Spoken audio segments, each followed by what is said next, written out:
On a warm Sunday evening, we welcome you into Falmouth, Massachusetts at Gov Fuller Field, where the Wareham Gatemen have traveled an hour away from Spillane to take on the Falmouth Commodores. Over one, Cade Crenshaw, joined alongside Cameron Ezeir in the booth. Our Claire Foley, you'll hear from her later on tonight for this evening's matchup between two teams that you could really consider this a playoff-type atmosphere. You're this late in the second half of the season. Each game matters, of course, but the game between the two teams vying for maybe the last playoff spot in the West Division matters most of all. Wareham 10-12-3 on the season with 23 total points. Falmouth 10-13-2 with 22 total points. Cam, you can't really put into words how much this game means for both teams. Don't think it's a throwaway game for either team. Yes, both are vying for that fourth spot. You might say, well, if one of these two teams does make the playoffs, which they will, and they finish in the fourth spot, they're taking on the number one seed. The Cotuit Kettleers haven't been good this past week, and the contrary for the Commodores and the Gatemen. In the last week, in the last 7 games for the Wareham Gatemen, they're 4-1-2. For the Falmouth Commodores, 5-0-2. So you take into account these are two teams that have picked it up as of late, vying for that fourth spot, and the Bourne Braves are not too far in front in that third spot at only 26 points. So Wareham 3 points away, Falmouth 4 points away. This is a really tight playoff race as we're veering into the middle of July. Like you said, Cam, Falmouth, a team that has not lost in a game in the last week. 5-0 and 2 ties for the Commodores. Meanwhile, the Gatemen, of course, they fell last night.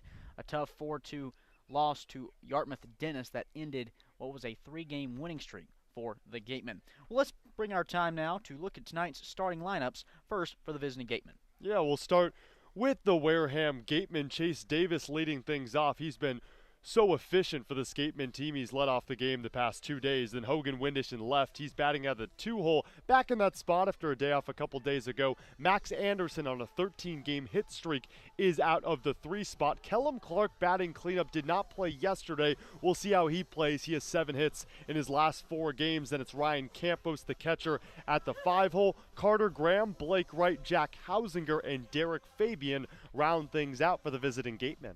Michael Sansone, the left-hander out of Fairfield University, will get the start for the Gatemen. More on him in a moment. Here's the lineup he'll work against for the Falmouth Commodores. In the leadoff spot, the shortstop out of Duke, Alex Mooney, a player who left the yard the last time these two teams met. Batting second, the catcher from Oregon, and Josiah Cromwell. Batting third, and out of Arkansas, the second baseman, Peyton Stovall.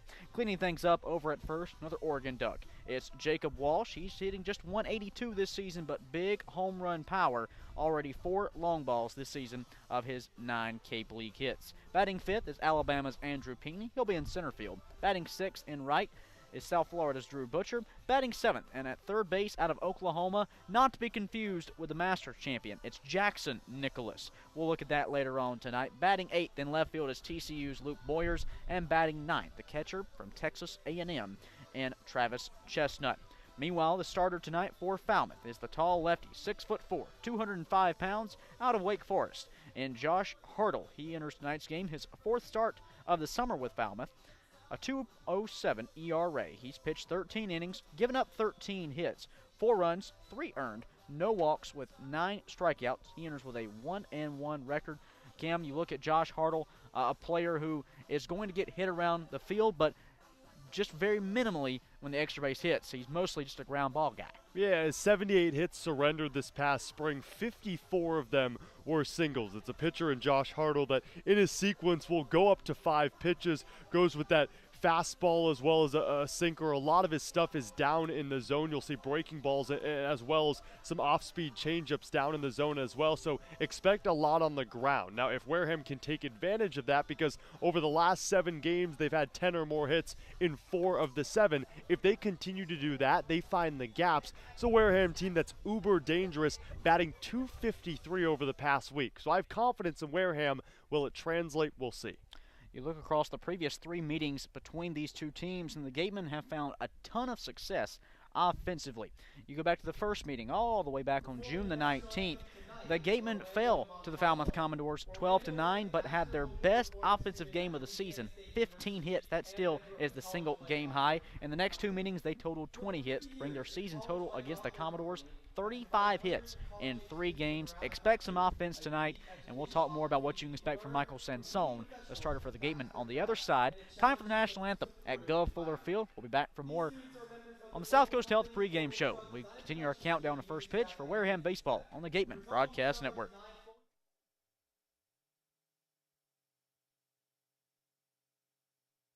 We appreciate and thank the sponsors who support the Cape League and the 10 teams. Our corporate sponsors are the financial backbone of the league. It is with their support that we are able to preserve our long-standing tradition of providing the best family entertainment here on Cape Cod, free of charge. On behalf of the 9 other teams, the Wareham Gatemen, league officers, and the entire Cape League family, we would like to announce and thank our 2022 corporate sponsors. With much appreciation, we recognize the Yawkey Foundation, Gibson Sotheby's, Curry College, the 99 Restaurants, Coca-Cola Bottling of Cape Cod, Badger Sport, Zephyr Hats, Cape Cod 5 Cents Saving Bank, Milton Cat, Mosquito Marys, Massachusetts State Lottery. We will be back to you in the next inning for the second half of this outstanding list of loyal sponsors.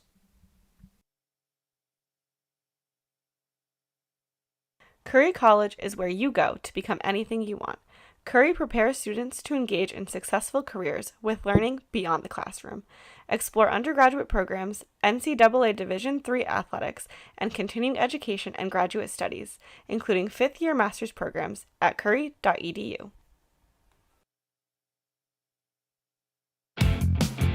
Mosquito bites and ticks. No, yikes! When the bugs get scary, just call Mosquito Marys. 866 Ask Mary, or visit us at mosquitomarys.com. The Gateway Tavern, located on Marion Road in Wareham, offers an extensive but not exhaustive array of menu choices. They search for the finest in foods, ranging from garden fresh produce to hand-selected seafood, and have special menus that change daily. The Gateway Tavern is proud to be the official helmet of the Wareham Gatemen.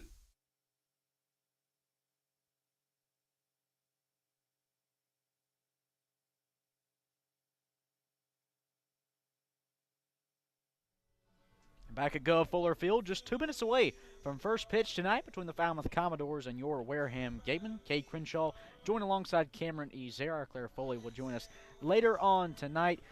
Michael Sansone gets the start for the Gatemen. We'll see more of him in the bottom half, of course, in this first inning. Be anxious to see what we see from Michael. Of course, you know what you're going to get, though. You're getting a player who is going to give you 5 to 6 strong innings. He's limiting the runs allowed on the scoreboard and just is a pure strike thrower. He'll also limit players on the base paths as much as he can. Over his first 4 starts, if I'm doing the math for a spot in the playoffs in the later batters. Looking at the Wareham Gatemen order once again, Chase Davis will bat leadoff in moments. Hogan Windish is in the 2 spot. Max Anderson hits third with Callum Clark in the cleanup hole. 5, 6, 7 is Ryan Campos, Carter Graham, and Blake Wright, with Jack Hausinger and Derek Fabian rounding out the order. On the bump for the Falmouth Commodores is the tall lefty Josh Hartle out of Wake Forest. This is his 4th start of the season with a 2.07 ERA. 9 strikeouts. He's yet to walk a batter in his previous 3 outings. We'll see what Falmouth gets out of Josh Hartle, a player that withdrew from the draft going into college, choosing the collegiate route, and he was the Saturday starter for the Wake Forest Demon Deacons, and hey, we'll see what he gives the Commodores today against a really, really potent Gateman offense over the past week. Well, for the 3rd straight game, Chase Davis is in the leadoff spot, the center fielder out of Arizona, and what a strong start to the Cape League season he's had. 389 average coming into tonight. It'll be lefty on lefty, sun shining down bright, 82 degrees here in Falmouth. Little to no winds. Hartle, first pitch. Cut on and missed. Change-up pitch left in the dirt. Count 0-1 on Davis. Hartle, a player whose fastball is only going to sit 88 to 90. But a 5-pitch mixed guy. Fastball, change, curve, sinker. He's even got a cutter in there. Leaves hitters guessing. 0-1 offering. Chopper over to the first baseman. Walsh is there. He undertosses to Hartle, who jogs over to cover the bag in time. 1 away in the top of the first. Chase Davis, that ends a little streak with back-to-back games with a leadoff hit as he's been that top of the order, but he's been so good, and this top of the order really has been with him at the top of the spot and Hogan Windish at second. We go from a player who just in his 4th game of the summer tonight to a player in his 25th. It's Hogan Windish. Lefty on righty. First pitch from Hartle. Fastball taking the bottom half of the zone inside half of the plate. 0-1 the count. For Windish, a great bounce-back game for him, 2-for-4 performance in the loss to YD. The 0-1, called strike 2 on the outside. Gateman, gray pants, blue thin stripe down the side, blue tops, cranberry numerals, and white trim. 0-2 pitch. Just away. Fastball misses. Tough pitch for Hogan Windish to take. Works in his favor, though. Meanwhile, for Falmouth, white pants, red stripe down the side. White tops with Falmouth written in red across the chest. Here's the 1-2 pitch. Windish, a few hops over to Mooney at short. On the run, he makes the throw, and Walsh can't scoop it. In and out of his glove it falls. Safe at first is Hogan Windish. We'll have to see how the official score will rule that one. Kim, you have to think that may be an error on Mooney. Yeah, it clearly looked like an error, and as you look on the scoreboard, it is recorded as an error. Alex Mooney had more than enough time as he was drifting to his right, especially because Hogan Windish doesn't garner that much speed, but threw it off a hop, and it was a tough one for Walsh to scoop. Windish safe at first. Reached on an error. Here's Max Anderson. Hartle deals. Fastball taken over the heart of the plate.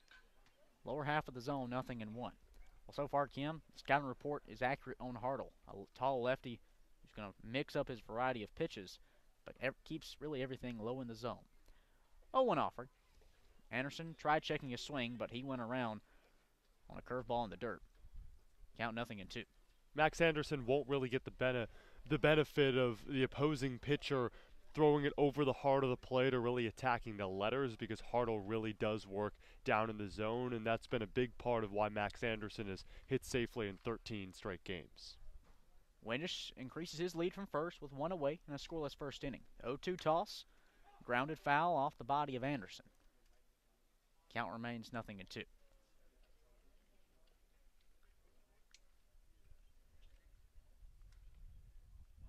Like Cam just said, 13-game hitting streak for Max Anderson coming into tonight.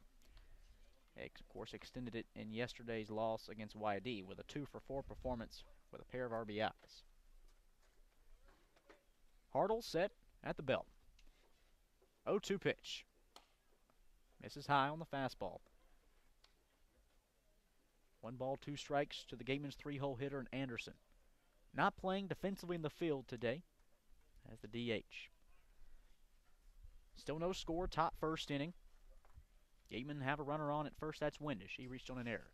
1-2, grounded to Mooney at short. On 1 hop, he flips to second for 1. The throw from Stovall over to first, not in time. Anderson will beat out the double play. As Windish is retired, that's 2 gone in the top of the first. A fielder's choice, 6-4 putout. As Anderson trades places with Windish at first, here's Kellum Clark, the right fielder from Mississippi State.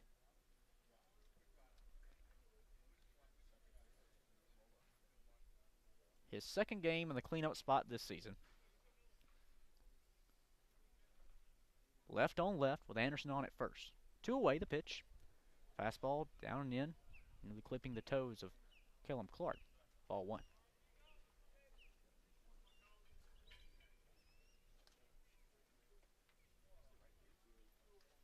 Kellum's first game since the win at Catuit 2 days ago. The 1-0. Swung through and missed a changeup on the outer half to even up the count at 1-1. The changeup at 87 as well. It's going to be really tough to read the speeds and the location of Josh Hartle. You just have to be aware that if he misses up, just a pitch up in the zone, that's when you have to attack. Anderson on first for Clark at the plate. 2 outs, 1-1 pitch. Liner right to the glove of Mooney at short. And that'll be the end of the top of the first inning. No runs on no hits, one error, and a man left on for the Gatemen. We go to the bottom half where Michael Sansone will take the bump for the Gatemen, and we'll see what we can expect from Sansone in the bottom half when we return to Gov Fuller Field for more Wareham baseball on the Gatemen Broadcast Network.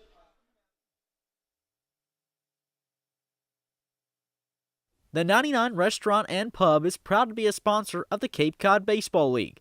Visit your local 99 and try their famous colossal lobster rolls, piled high on a grilled brioche and served hot buttered or just the right amount of mayo and celery with fries and coleslaw.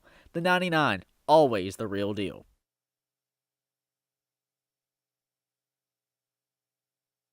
The Wareham-based 80 Makepeace Company, founded in 1854, is the world's largest cranberry grower and the largest private property owner in eastern Massachusetts. The company supports organizations like the Wareham Gatemen and projects like the outdoor cranberry bog classroom that you may have passed on your way in. Visit admakepeace.com to learn more.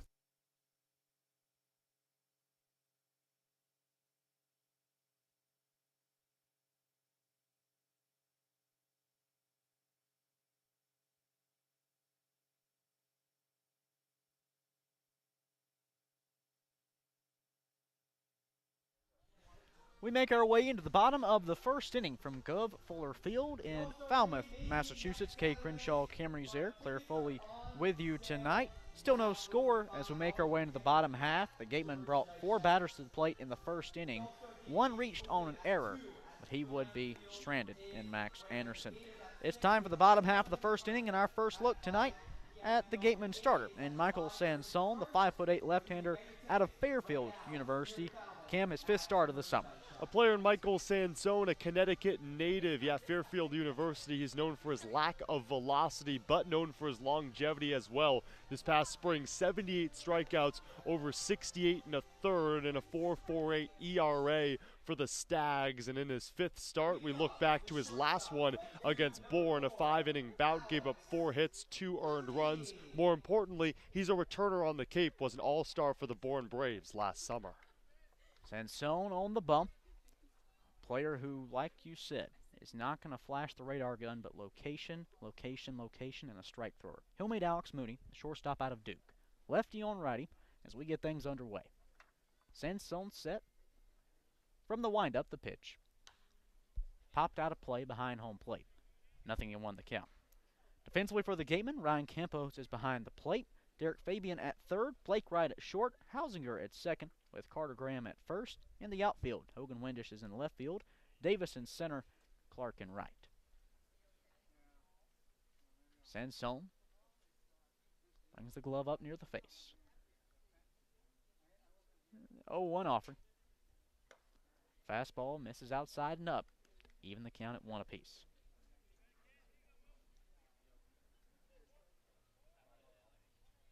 Last time these two teams met at this field, Alex Mooney a 2-run homer.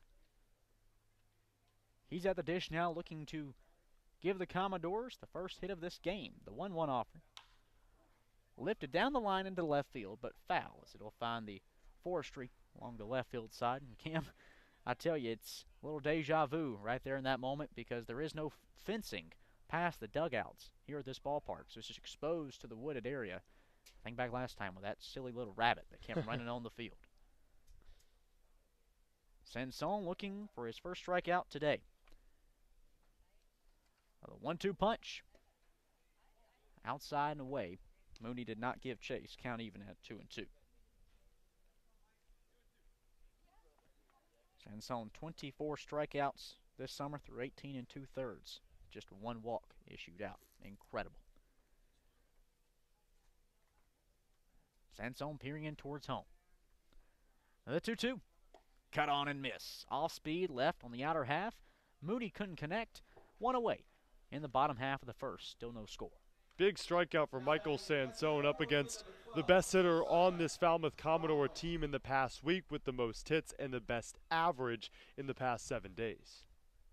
With Mooney retired, here's Josiah Cromwick, the catcher out of Oregon. His 7th game of the summer with a 2.08 average. 6'2" righty. It's a southpaw Michael Sansone's back on the bump. Now 25 strikeouts this season through 19 innings pitched. Lefty on righty. Defensively, the Gateman set standard. 1-out toss. Fastball taking strike one in the top half over the heart of the plate. No flagpoles along the outfield fencing here in Falmouth. Instead, it's on the first base line, and it's rolling from the first base line out towards left field with the wind.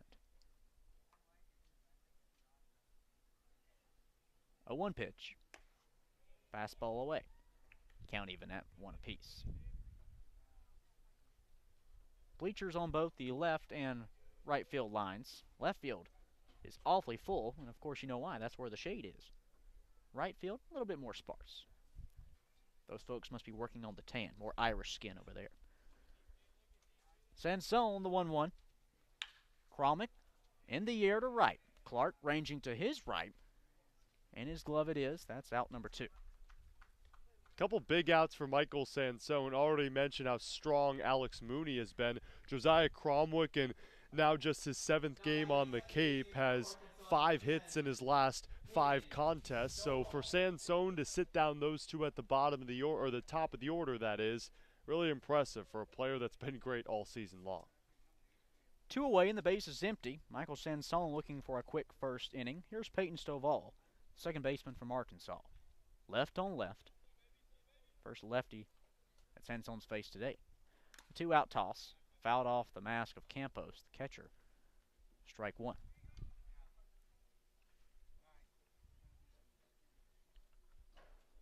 Stovall, his 8th game of the summer. Still one of those new additions to Falmouth. 250 average so far. 6 for 24 on the season with 1 homer.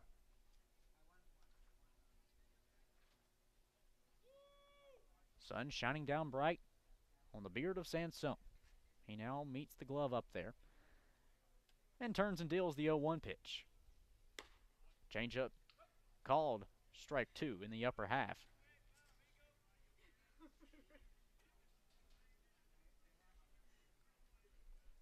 One pitch away from his 2nd strikeout today. 2 outs, bottom first inning, no score. 0-2 punch. Lifted in the air, shallow left field. Windish will move up, now charges, and he'll bring it down for out number 3. Well, Michael Sansone pieces together a 1-2-3 inning through the top of the Falmouth order, and we are still at no score here at Gov Fuller Field in Falmouth, Massachusetts. The Gatemen will have their 2nd crack at it. We return for more Wareham baseball on the Gatemen Broadcast Network. For sales and rentals of Caterpillar machinery, generators, and marine engines, visit MiltonCat.com, your area cat dealer. Milton Cat, the Cape and Islands Caterpillar dealer, is proud to be a sponsor of today's game. We want our money to work as hard for us when we retire as we did working to accumulate it. My name is Steve Anzoni, and I am president of Fairway Financial Insurance Agency. Money is just a tool to help you to do what you ultimately want to do, which is to travel, spend time with your kids, grandkids, and do other stuff. And I want to be the guy that's going to help you navigate the course of life to help you avoid those sand traps and get you onto the green and into the hole with greater financial confidence.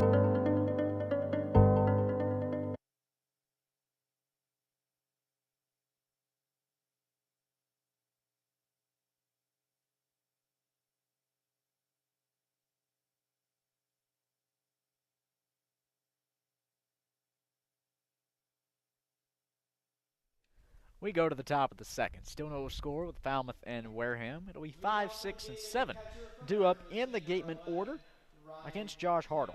The lefty out of Wake Forest remains on the bump. After a 4-batter first inning where he did not allow a hit, 1 error was committed by the Commodores defensively, but the runner would be stranded. Here's first pitch to Ryan Campos. Fastball dives inside. Count 1-0. Campos, of course, the catcher from Arizona State. Brings his 208 average to the dish. He'll step out of the box and now back in, doing a little hokey pokey. An early 1-0 count. Hartle turns and fires. Fastball down low. Ball 2. Carter Graham in the on-deck circle. Blake Wright will bat third for Wareham. 2-0 offered. Campos hit high in the air, shallow left field, near the foul line. Ranging on it is Boyers from left, and as he runs into the shade of the trees, he makes the grab. One away in the top of the second. It's what you're going to get. The Skateman team wants to try to hit it in the air more than on the ground because Hartle is forcing more of that on-the-ground contact. But when you try to hit under the ball too much on breaking pitches, a lot of the times you'll pop it up like that. One away and the base is empty. Still no score. First pitch to Carter Graham. Tried checking a swing. Over to the first base umpire. He'll say he went. I would agree with it. Nothing in one the count. His fastball dove in on him.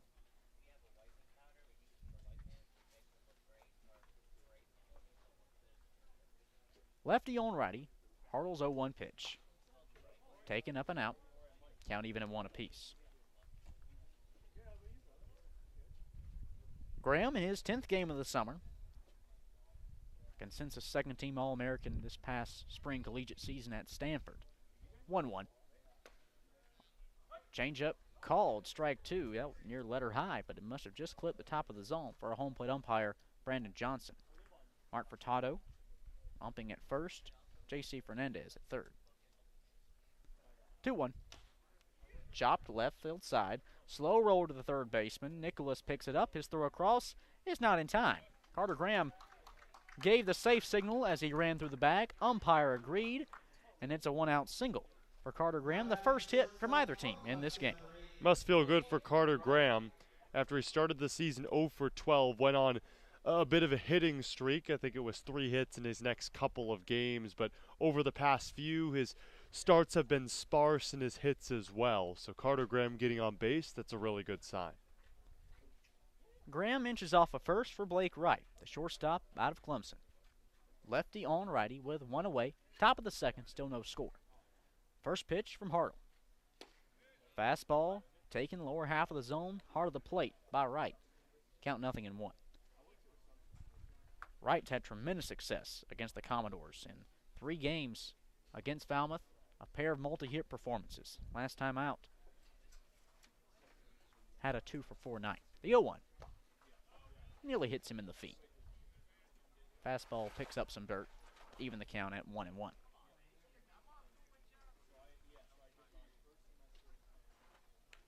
Exchanging of the baseballs for Josh Hartle. In his 4th start of the summer, a 2.07 earned run average coming into today.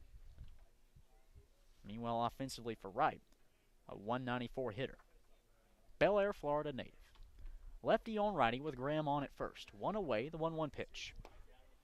Change up, down and in. That's ball 2.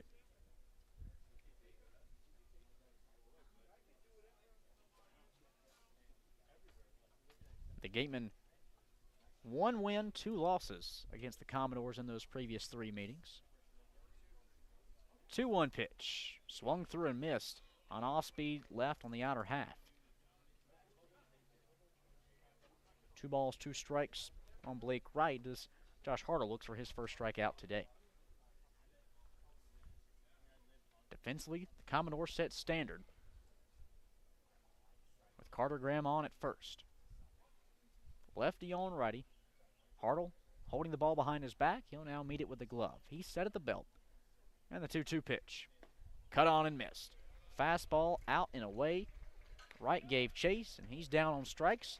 The first strikeout today for Josh Hartle, and the second out in the top of the second inning.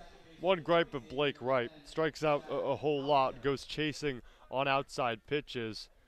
Josh Hartle checking that scouting report, I assume. He also worked inside to push the count to a 2-strike count and then went to that favorable outer side that got Blake Wright swinging. 2 away, still no score in the first inning. A pickoff throw to first brings the lone base runner back to the bag in Carter Graham. Jack Hausinger stepping up at the plate. The Xavier's second baseman, 289 average coming into tonight. Lefty on lefty. Hartle readies, and the pitch. Skied, shallow left. Ranging on it is Boyers to his left. He initially charged, then backed up a few steps to bring it in for out number 3. Well, the Gatemen do not score a run. They have 1 hit, no errors, and 1 left on base. That's Graham at first. We go to the bottom of the second. Still no score at Gov Fuller Field. We'll be back for more Wareham baseball when we return on the Gateman Broadcast Network. Mark DeShays has been practicing law in southeastern Massachusetts for over 30 years. His primary focus is on all aspects of real estate law, including residential and commercial real estate transactions, commercial leasing, land development, land use and zoning law, and land conservation matters. If you need representation, call now at 508-993-2300. Gibson Sotheby's International Realty is proud to sponsor the Cape Cod Baseball League, offering residential sales and vacation rentals across the Cape. We help you turn someday into right now. Each office is independently owned and operated. Sotheby's International Realty is a registered trademark.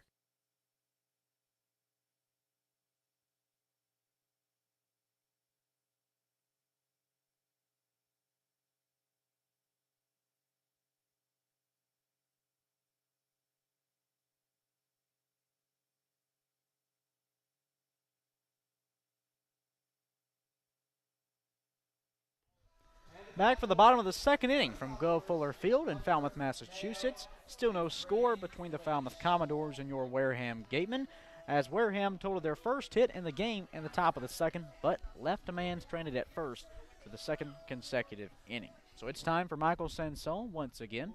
He'll meet 4, 5, 6 in the Commodores' order, led off by Jacob Walsh, the Oregon first baseman. It'll be lefty on lefty. Walsh has been the consistent 4-hole hitter for the Commodores all season. A 182 average, though, but 4 home runs. How about that? Sansone readies and fires. First pitch, fastball, outer half, called strike 1. On the season, Walsh just 9 hits, and 4 of those have left the park.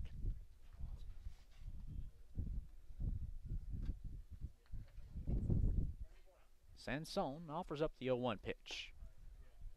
Change-up on the outer half, called strike 2.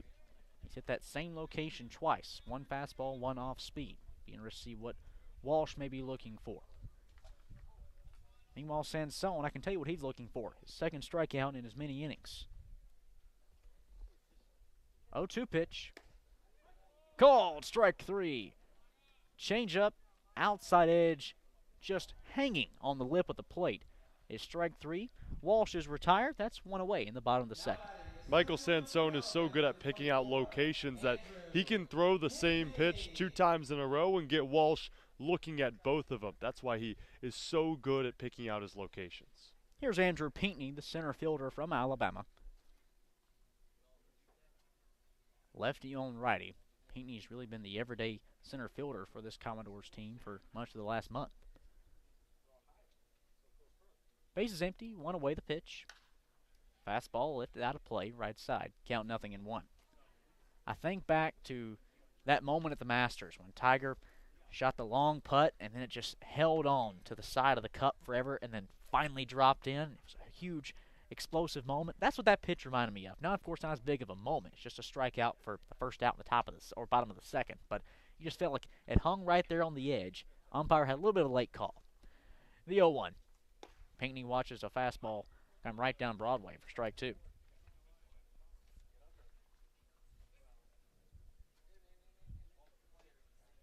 Just hanging on the lip.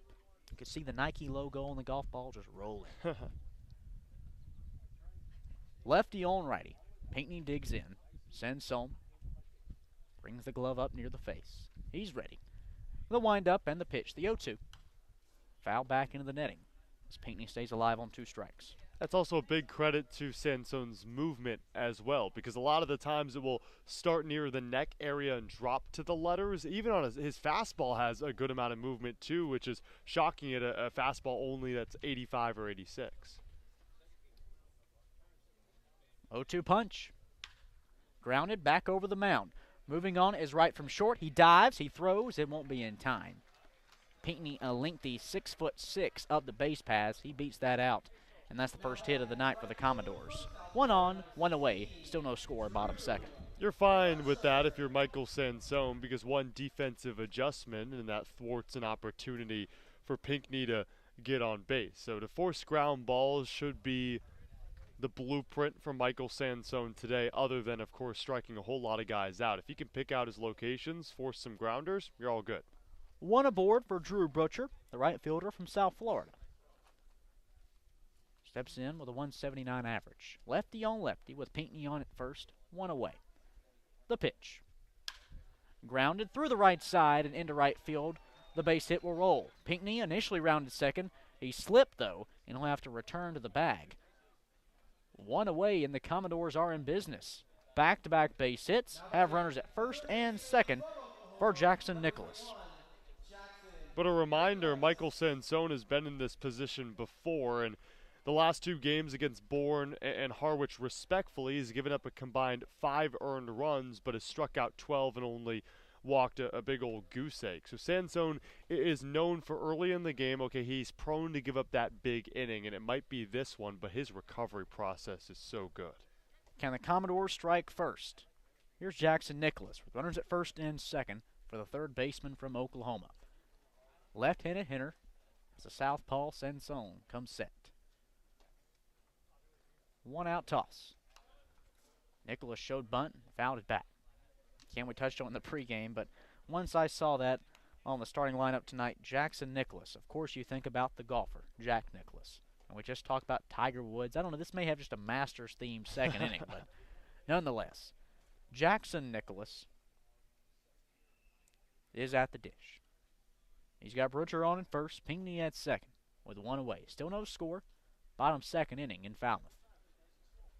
Sansone readies. 0-1 the count. The pitch. Skips in the dirt on the outside. Count even at 1 apiece. I'm wondering what other golf names you're going to throw out there, if you've already included Tiger and Jack. Well, those are the 2 best, right? Yeah, I'd argue. The GOATs, as they like to say. Let's not be spitting out animals. We might see some running on the field. Hopefully no goats. Those are hard to catch. 2 on, 1 away. Runners at first and second. The 1-1 offering. Outside and away, and he'll get past Campos. Runners go to second and third on the pass ball.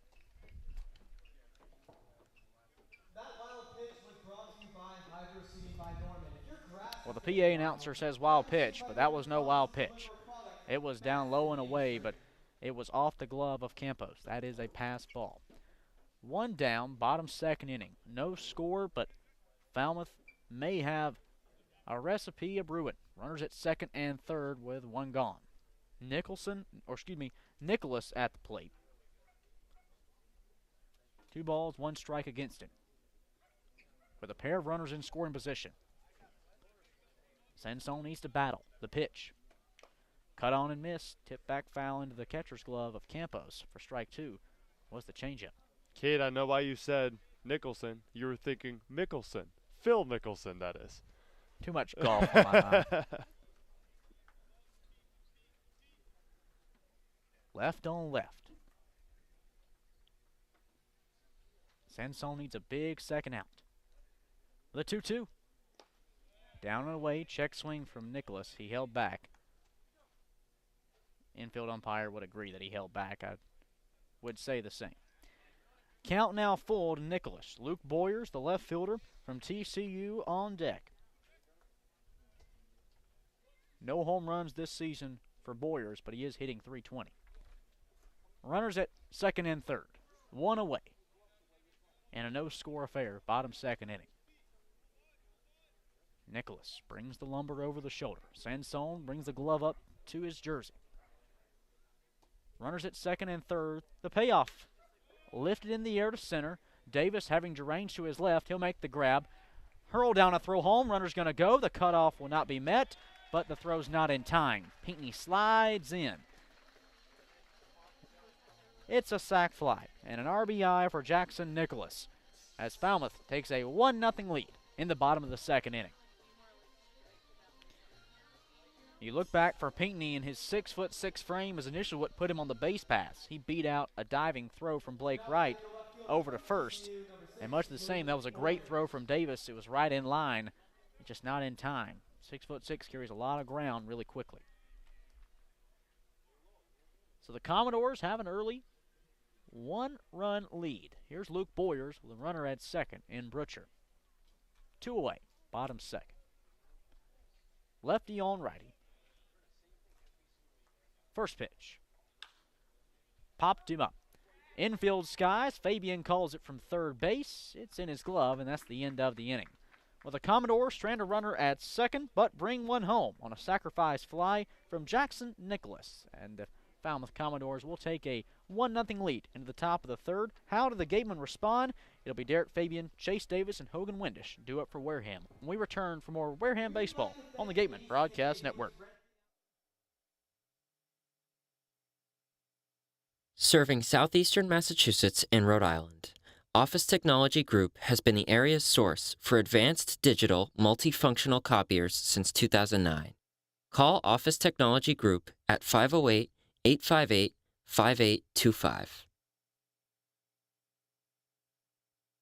Want your daily dose of news? Lucky for you, Wareham, Sipicon, and now Dartmouth Week has you covered. Whether you live in Wareham or in the surrounding areas, you can count on up-to-date news on sports, schools, and even the fine arts, courtesy of the partnership between Wareham, Sipicon, and Dartmouth Week. Head to theweektoday.com and search Wareham, Sipicon, or Dartmouth for more.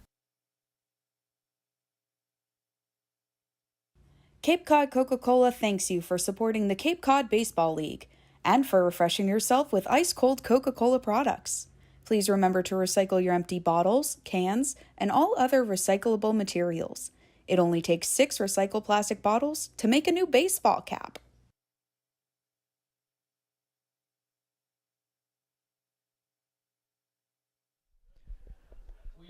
Back for Gatemen baseball. We're in the top of the third. Falmouth leading 1-0. It's Fabian due up to lead things off, the third baseman out of Florida. Lefty on righty as Hartle's first pitch is on the way. Fastball taken outer half. Count 0-1.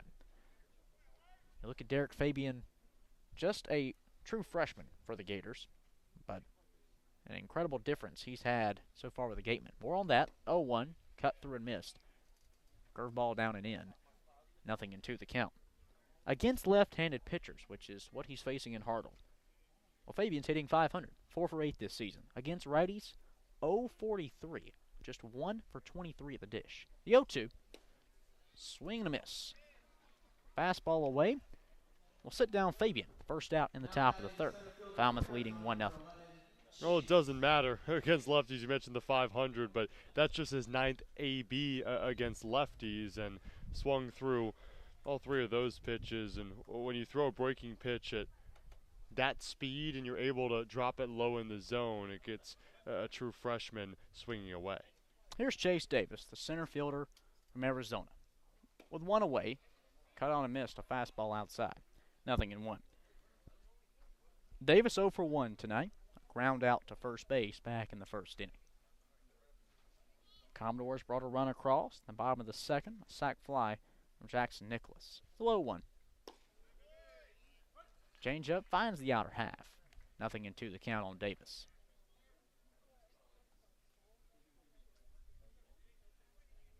California native is the Arizona Wildcat.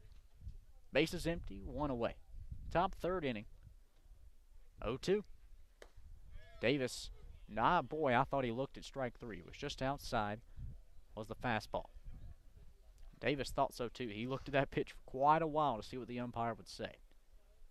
It works in his favor. 1 ball, 2 strikes against the Gatemen's leadoff hitter. Hartle turns and deals. Down in the dirt it falls. They're going to check swing over to the third base umpire. J.C. Fernandez will say Davis held back. Count even at 2 apiece. Shade covering half the infield and half of left field. Sun shining down bright on the other half. The 2-2 pitch. A laser out of play. back over into the woods. Well, Chase Davis is battling early. 2 balls and 2 strikes against Hartle as he looks for his 3rd strikeout of the afternoon, 2nd in a row. Left-hander making his 4th start of the season for Falmouth. The 2-2 pitch.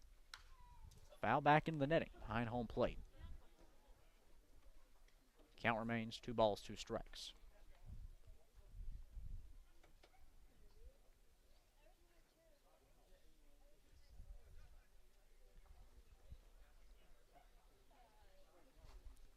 Trying to erase a 1-run deficit. The 2-2. Davis in the air to center. Charging is Pinckney. He's there. 2 away.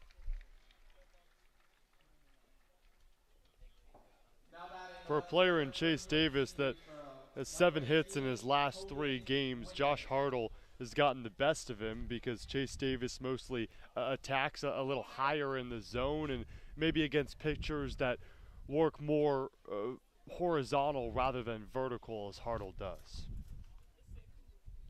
First pitch to Hogan Windish, put on the ground, left side of the infield. Charging is Nicholas at third base. His throw across is going to sail into the dugout of Falmouth. My, oh my, you could say that was a little offline.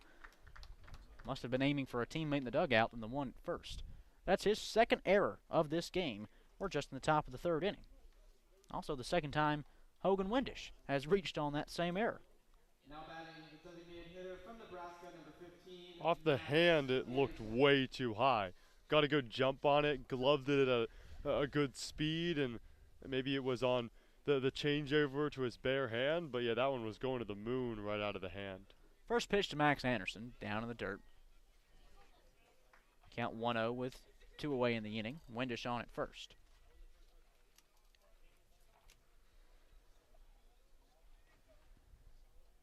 Anderson 0 for 1 today.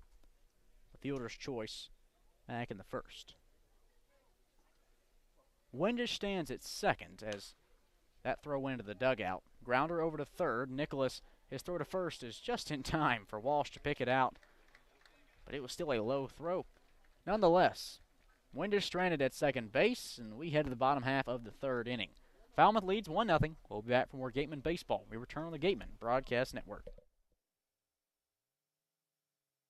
Summer is here, and we are finally back to enjoying all our favorite outdoor activities. As temperatures rise, so does the risk for unexpected injuries. South Coast Health Urgent Care Centers are open, safe, and here to provide the care you need when you need it. Our 7 locations are open 7 days a week, 8 a.m. to 8 p.m. Monday through Friday, and 9 a.m. to 5 p.m. on Saturday and Sunday. Walk-ins are welcome, and having a South Coast Health physician is not required. Visit southcoast.org/urgent care to check wait times and reserve your spot today. Soft as a Grape has 10 retail locations on Cape Cod. So even when you're cheering on your Gateman at any away games, stop into a Soft as a Grape store for the best Cape Cod products. No trip to the Cape is complete without a trip to Soft as a Grape.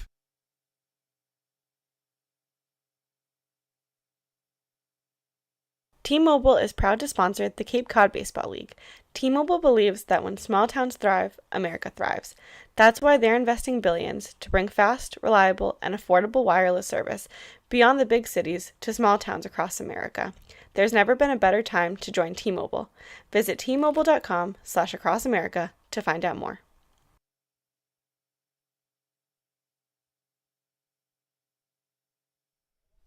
Back in Falmouth, we go to the bottom of the 3rd inning. The Commodores look to extend their 1-0 lead over Wareham. That'll be 9-1-2 due up in the Falmouth order.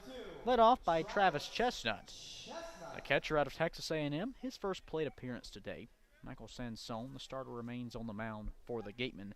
2 innings, 1 earned with 2 hits allowed. No walks and a pair of strikeouts. He'll step off the rubber to reset. Chestnut will do the same at the plate. Taps his bat on home plate once, and we're ready for baseball.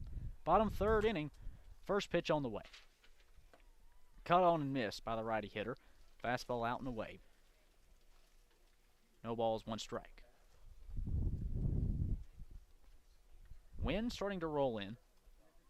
We had a light breeze earlier. It's picked up as the evening's waned on.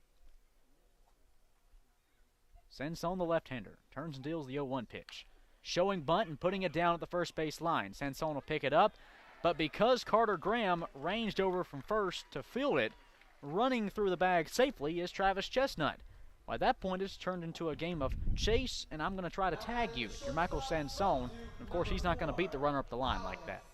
Lack of communication between the two, but I understand what Carter Graham was thinking. I think he thought it would chop a little further down that first base line, so he left his post, but it died almost midway between the plate and first base on the right side of the infield, so just a bit unlucky for the Gatemen. Third hit of the night for the Commodores. We're back at the top of the order for Alex Mooney. Lefty on righty, the runner on at first. No outs. Pickoff over, back in time is Chestnut to first base. Mooney tonight 0 for 1. Struck out swinging back in the first. One of 2 punch-outs to Sansone's credit. Numbers 25 and 26 on the season. Lefty on righty. First pitch to Mooney. Chopper, third base side. Fabian on one hop, throws to second for 1. And on the slide in, Hausinger dropped the ball. I don't know if the slide may have caused a little bit of a bobble. Nonetheless, all runners are safe. The Gatemen nearly could have flipped the double play, but losing it on the transfer was Hausinger. And they have not ruled it yet, and it is now a hit. It's a really, really tough read from third. A lot of the times you get the lead runner, but if Derek Fabian just looked at the jump from Travis Chestnut, why he bunted is he's so speedy. I think I would have just went to first. Well, suddenly the Gatemen have a problem. Falmouth with runners at first and second, still no outs in the bottom of the third. Falmouth leading 1-0. First pitch to Josiah Cromwell, the catcher out of Oregon. Will have to wait. A fake throw back to second from Sansone brings the lead runner Chestnut back to the bag.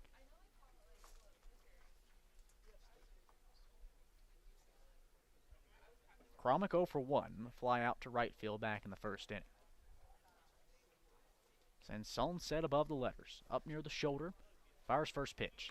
Cromwell shows bunt, it goes right back to the mound. Sansone fields it cleanly, his throw to first in time. 1 away.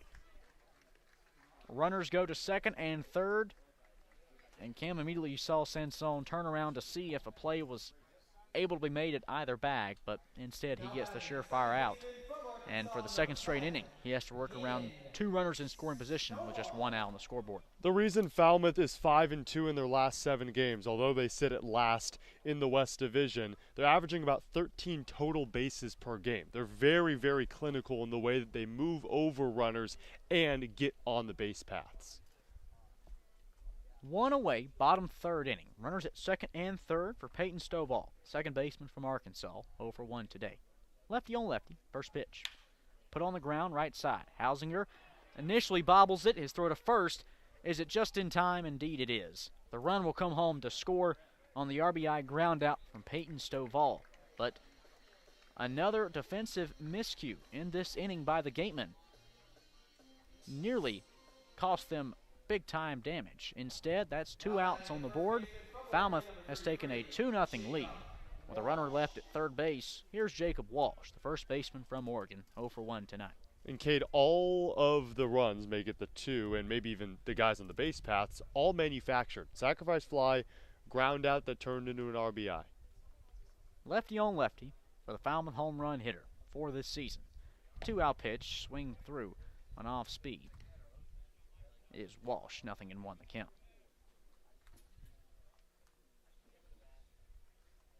Runs scored in the second and third now in this frame. That's 2-0 for the Commodores. The 0-1. Pitch misses low to even up the count. Cam, we alluded to a little bit in the pregame, but just about how monumental this game is. Biggest game of the summer, hands down. 2 teams that are just separated by a single point in the standings. Wareham 23, the Commodores 22. 4 teams make the playoffs. One of these 2 teams looks to be out. 1-1. Off speed, catches the outer half, called strike 2. So the 4th and 5th place teams facing off tonight with just a little over 15 games left in the summer. Each one, of course, is going to matter a lot, but sometimes your head-to-head can matter as well. Mooney inching off third base. He's the lone runner with 2 away. The 1-2. Cut on and missed. Jacob Walsh strikes out for the second time today. Third to Michael Sanson's credit. Yet the Commodores will strand a runner at third, but also bring one home. They take a 2-0 lead on the Gatemen on an RBI ground out from Stovall. How can Wareham respond? Now facing a deficit of 2. We'll find out when we return for more Wareham baseball on the Gatemen Broadcast Network. Reed Custom Soils is New England's leading provider of lightweight planting soil for green roof installations and is the exclusive New England supplier of stabilized stone dust. Reed Custom Soils services over 300 golf courses and provides unique blends to fit your needs, all by experienced precision blenders. To learn more about how Reed Custom Soils can serve you, call toll-free 1-800-924-5335 or head to reedcustomsoils.com. Whether it's life insurance to safeguard your loved ones, an umbrella policy to protect your teen driver, or making sure your home is covered from storm damage, Rogers Gray is there to guide you. Insurance is more than just a box to check. Trust Rogers Gray, a proud sponsor of the Cape Cod Baseball League.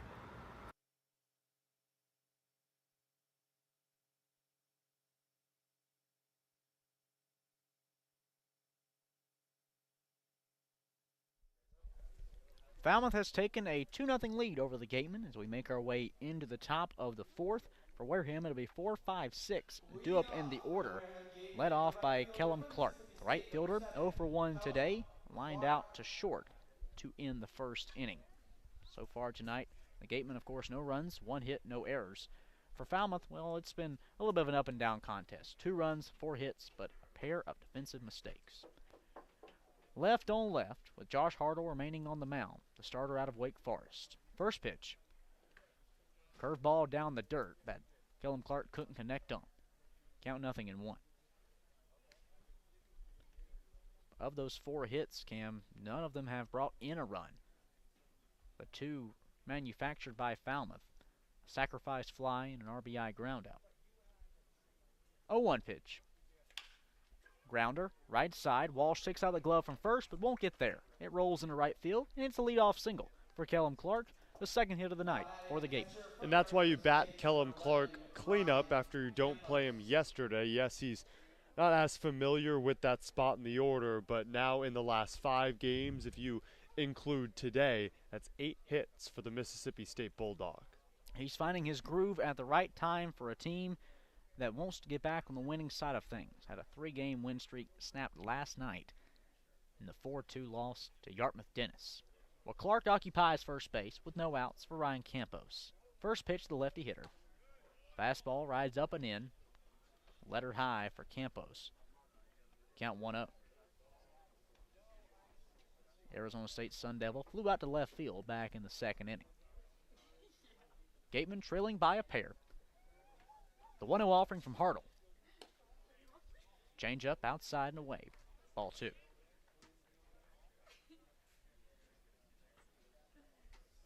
Josh Hartle's done a tremendous job controlling and containing this Gatemen offense. Through the first 3 innings of work, he'll throw a pick off to first. Clark back in time. The previous 3 meetings between these 2 teams, the Gatemen totaled 35 hits against Falmouth. That includes a 15-hit performance back on June 19th. 2-0 offering. Campos sees it low. Ball 3. It's also worth mentioning that in that 15-hit performance, a lot of those hits came in the bottom of the 9th, and the Gatemen were already trailing 12-4. But yeah, this team has capitalized off Falmouth and maybe their inept pitching staff earlier on in the season. 3-0 pitch to Campos. Change up. Rides down Broadway, over the heart of plate, taken for strike 1. Clark on at first, reached on a leadoff single through the right side moments ago. No outs, top 4th. 3-1 pitch. Campos, grounder left side of the infield and through. Mooney was playing closer to the second base bag from short in hopes of maybe a double play ball or a throw down to second for Clark on the base pass. Instead, Campos takes advantage, goes opposite way, and 2 runners are aboard for Carter Graham. A positive to take away from this early game is the fact that the now 3 hits for the Gatemen have been on the ground, which is where Josh Hartle wants to force those baseballs, but they've gone through the gap. So you know Wareham can locate those holes. When you're a ground ball pitcher, that you keep things low in the zone, more times than not, the hits you're going to give up are just those that just find a way into the outfield. First pitch to Carter Graham, grounded left side, up and over the shortstop Mooney. Into left field it'll roll, and the bases will be loaded with no outs in the top of the 4th inning. Clark held up at third base, and that's now 3 straight singles for the Wareham Gatemen. An incredible job from the middle of the order. And Carter Graham, his second 2-hit performance this summer. And when you look at this team and how they've been able to get into this position, again, you're playing into Josh Hartle's game, but you're also utilizing your really strong offense and finding a way to get it through gaps and over a lot of these players that are playing a little more toward the infield grass, knowing that the strength of Hartle is to keep the ball on the ground. Unfortunately, Harvey Shapiro didn't send Kellum Clark because in left field, Boyers actually bobbled it, and I think that would have resulted in a run, but either way, bases loaded, no outs for a team that has recorded 3 scoreless frames. This is an overall positive. It's time for the shortstop, Blake Wright, to step to the plate. 0 for 1 tonight with a strikeout. Runners are at all bases. No outs, the first pitch. Wright, a soft grounder that'll roll foul up the third base side. Count 0-1. Well, the Gatemen as a team, as of late, have not had much success with the bases loaded. 0 for their last 10 across the last 5 games. Kellum Clark at third, Campos at second, Carter Graham on at first. All reached on base hits. Falmouth leading by 2. The 0-1 pitch. One hopper back to the mound. Hartle turns and flips it home. Kromick is there for the force out of Clark. 1 away in the top of the 4th, but the bases are still loaded. A fielder's choice 1-2 put out on a hit from Blake Wright that took 1 hop on the dirt in front of home plate and right into the glove of the pitcher who came charging off the mound. Still no vacancy on the base paths for Jack Hausinger. Ezeir, second baseman, 0 for 1 tonight. An outfield flyout back in the second. Trying to erase a 2-run deficit. 1-out pitch.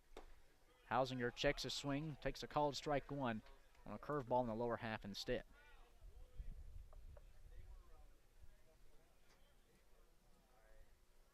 The Gatemen had tallied just 1 hit through the first 3 innings. They've put 3 here in the 4th. The 0-1. Hausinger looks at a called strike 2 outside. Outer half just found its way onto the plate. Hausinger was shaking his head no back at the home plate umpire. He thought it was away. Left on left. Campos at third, Graham at second, Wright at first. 1 away, the 0-2. Cut on and missed. Hausinger will swing through strike 3. A fastball on the outside. That's now the 3rd strikeout of the afternoon for Josh Hartle. And a key second out in this 4th inning. I look to breakthrough moments in the season for individual players. The one for Derek Fabian, who's at the plate, was in Falmouth in the 8th, where he was able to tie it up just a couple weeks ago. First pitch to Fabian. Through the left side, base hit into left. Rounding third is Carter Graham. Campos comes home to score. The throw will not be in time, and we're tied up at 2 in the top of the 4th. An RBI single from Derek Fabian, and just like that, the Gatemen are right back in it here in Falmouth. How about it replicates that big hit against Falmouth on June 25th. Came in as a pinch hitter, delivered an RBI up the middle. Wareham would go on to lose that game, but to turn it into a performance today in which Derek Fabian had already struck out and to capitalize for a team that's been so poor in the last week with the bases loaded. Derek Fabian only 1 hit in his previous 7 games, but he capitalizes here. With Chase Davis at the dish, runners are at first and second with 2 outs. He'll swing through a fastball for strike 1. 2 runs on 5 hits for the Gatemen, 2 on 4 for Falmouth. Davis tonight 0 for 2, a ground out and a fly out in his first 2 trips to the dish. 0-1 offering from Hartle. Change up away. Count even.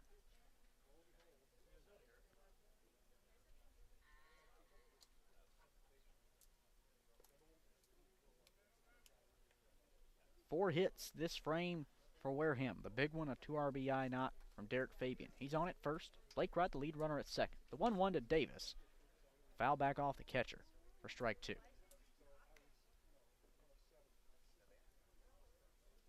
Derek Fabian entered this game, Cade, 1 RBI.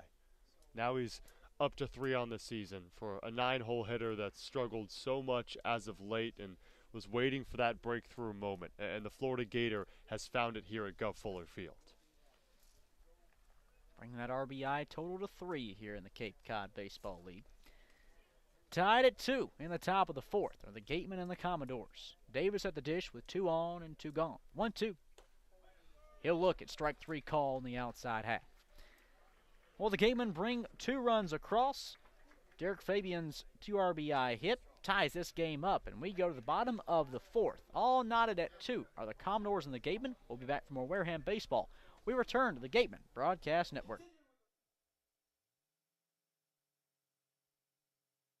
Continuing with our corporate sponsors, we also want to recognize and thank Franklin Sports, Cape Destinations, Sullivan Tire, Highline Cruises, Barnstable Bats, Sunderland Printing, Axis Bats, Cape Space, Christmas Tree Shops, UFOs, T-Mobile, Boston Better Business Bureau, Fairway Financial, Rogers Gray, and of course, thank you to Major League Baseball for over 50 years of support. Gateman Baseball is officially sponsored by Robertson's GMC, the truck professionals. Located just 2 miles away on Cranberry Highway, Robertson's GMC, we are professional grade, power like a pro.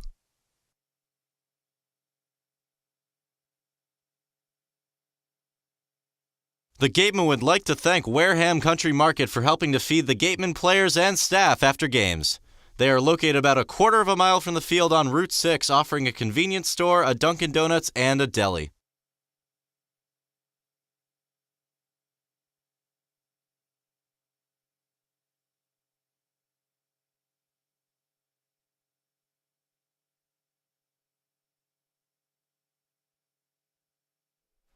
Welcome back to a brand new ball game. We go to the bottom of the 4th, all tied at 2 are the Gatemen and the Falmouth Commodores. Cade Crenshaw, Cameron Ezeir, Claire Foley with you. As the Gatemen brought 2 runs across on 4 hits in the top half of this inning. The breakthrough from Derek Fabian, bringing in the 2 runs. Sansone back on the bump in a tie ball game. He'll work against Andrew Pinckney, center fielder from Alabama. Lefty on righty. Pinckney 1 for 1 today with a single back in the 2nd. The pitch. Up and out. Count 1-0. Pinckney's 6'6" frame is what made a difference in an effort for the Commodores to score one of their 2 runs. We're on that in a moment. Sansone peering in.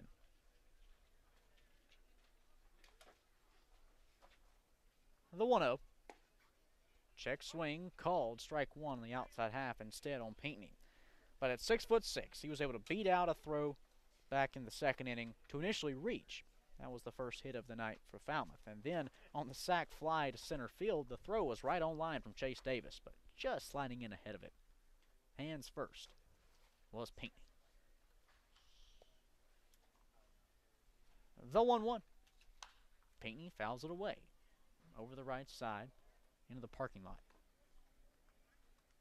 1 ball, 2 strikes to the 5-hole hitter.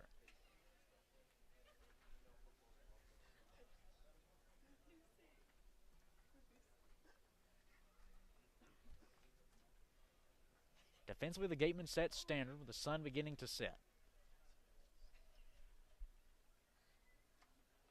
The 1-2 offering. Grounder right side. Hausinger fields it cleanly. His throw to first in time. 1 away.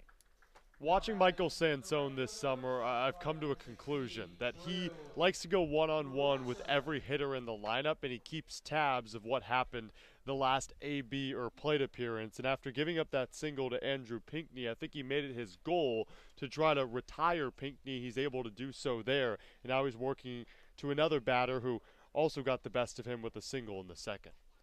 It's Drew Butcher, the right fielder from South Florida. Was stranded at second back in that second inning. Lefty on lefty, 1-out pitch. Fastball catches the inside half. Nothing in one the count on Butcher. Wareham 10, 12, and 3 coming into tonight. Falmouth 10, 13, and 2. Tied at 2, bottom 4. Sansone the 0-1. In the air to right. Right down the right field line it'll roll, but foul it lands. Exposed bleachers down there. See a few kids going to jog after it, which also catches my eye on the Falmouth pin. A lefty starting to warm up for the Commodores.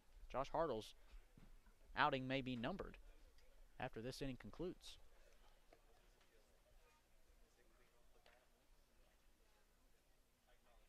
Sansone peering in. Campos setting up high near the waist of Butcher. The 0-2. Liner on a diving grab. Hausinger picks it out of the air. 2 gone in the inning. Oh, what a play. Jack Hausinger, if you took on SportsCenter for the top 10 plays of maybe the summer, I think Jack Hausinger has occupied 3 or 4 of them. I wouldn't throw that one on the list, but his footwork and his anticipation is so good over there at second. And you have to take into account this is a guy that's played second, short, left field, and he's pitched. Mr. Do-It-All for the Gateman. That time he looked like Superman. Base is empty, 2 away in a tie game. Here's Jackson Nicholas, lefty on lefty. First pitch.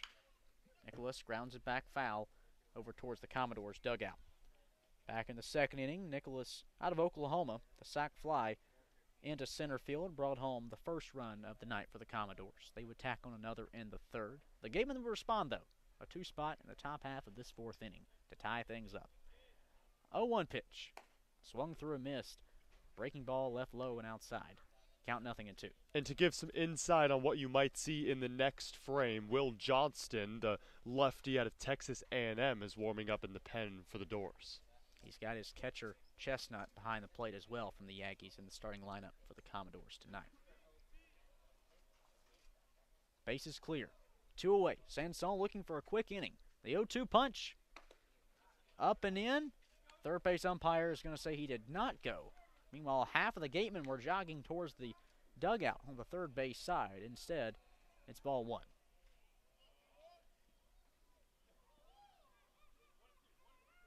Sansone looking for that 4th strikeout of the night, number 28 on the season.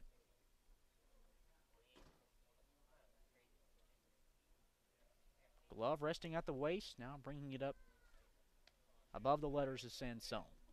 The 1-2 punch. Called strike 3. Outside half, elevating the zone, goes Sansone's fastball, and that will end the 4th inning. A 1-2-3 frame for the Southpaw, and we go to the top of the 5th. All tied at 2 are the Commodores and the Gatemen. We'll be back from Wareham Baseball. We return to the Gatemen Broadcast Network. Need physical therapy? Select Physical Therapy works directly with you and your physician to create a plan of care that meets your goals and needs, with 6 locations on Cape Cod and more across the country. Select Physical Therapy is the official provider of athletic training for the Wareham Gatemen. Wareham House of Pizza has been serving Wareham and Marion for over 40 years with steak and cheese, pizza, and subs. Located in Shaw's Plaza, head on over for pickup or let them deliver to you. After the game, visit El Mariachi on Main Street for the best Mexican food in Wareham. The cantina provides a delicious late-night snack accompanied by fun cocktails. One of the Gatemen's favorite places for their post-game meals is Cool Cone, where you can get anything from fried clams and fried chicken to an ice cream sundae, and then top it all off with a round of mini golf. Cool Cone, located on Route 6 on the Wareham-Marion line.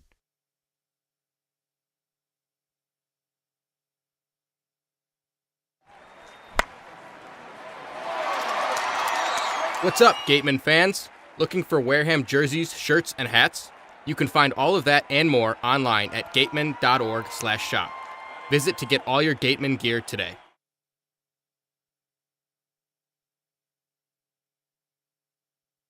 Curry College is where you go to become anything you want. Curry prepares students to engage in successful careers with learning beyond the classroom. Explore undergraduate programs, including new majors in environmental science, sport and recreation management, graphic design, marketing, and computer science. Online at curry.edu.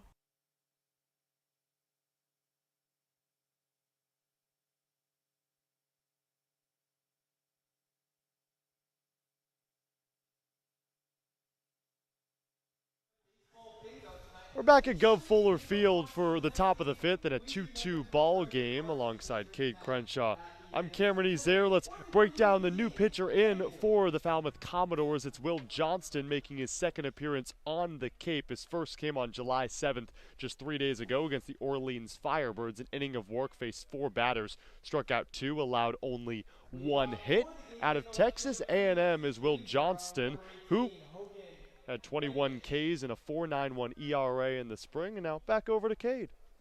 Here's Hogan Windish to step up, the first batter to face him. The Commodores stick with the lefty plan. You look at the splits, you understand why. This is a Gateman offense that hits just 183 against left-handed pitching this season. First offering to Windish. Fastball down and in, clocked at 91. Count 1-0. Windish 0 for 2 tonight, but he's been on base twice. An error by the Commodores. Strike 1 called, outside edge to even up the count. Out of the pen, Johnson's gone fastball. 6'4", 225-pound left-hander out of Keller, Texas. The 1-1 fastball. This time he goes inside. Called strike 2 on Windish, the righty hitter. Quick worker also is Johnson. He's already set. The 1-2 pitch. Up and out. Count even at 2 apiece. It reminds me of Jack Sokol yesterday, the starter for the Gatemen. It already seemed like his next pitch was right down the pipe before he got the ball back. No outs, base is empty as we just get the top of the 5th underway. The 2-2. Off speed, misses in. Count now full.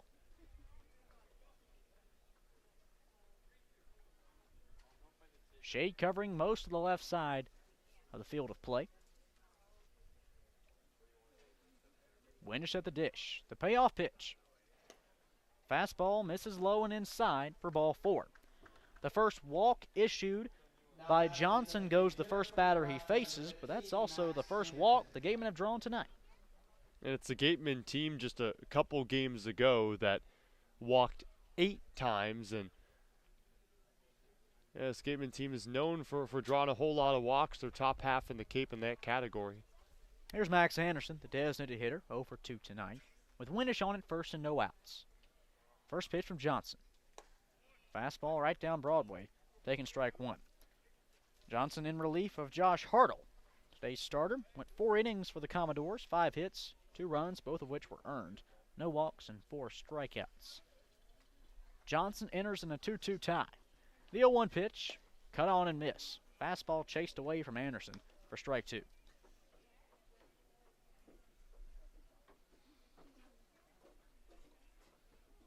Windish on at first, still no outs, top of the 5th, as the Gatemen look to score for the second straight inning. 0-2 pitch, fouled out of play over the right side. Johnson, a quick worker, but he's not losing anything. 93 miles per hour on that last fastball.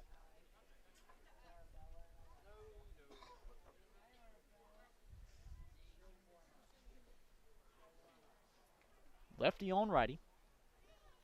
Johnson resting the glove on his chest, ball in his pitching hand. Will now meet it at the letters. 0-2.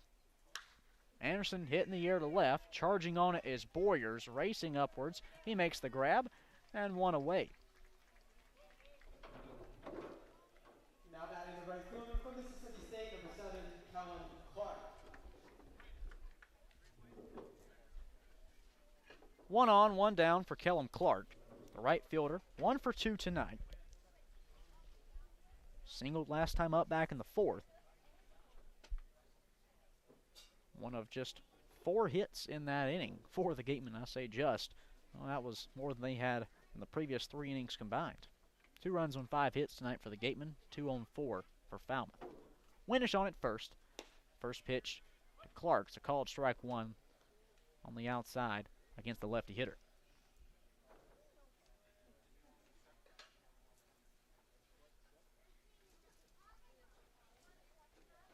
Johnson looks over to first. Now to home, the 0-1. Grounded foul off the plate.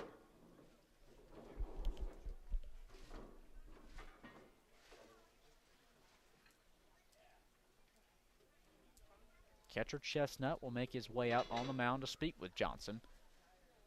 And these two are familiar with each other, both out of Texas A&M, which you see more times than not when players are together in summer ball. Usually whichever pitcher's on the mound, that's the catcher that's going to catch him that day.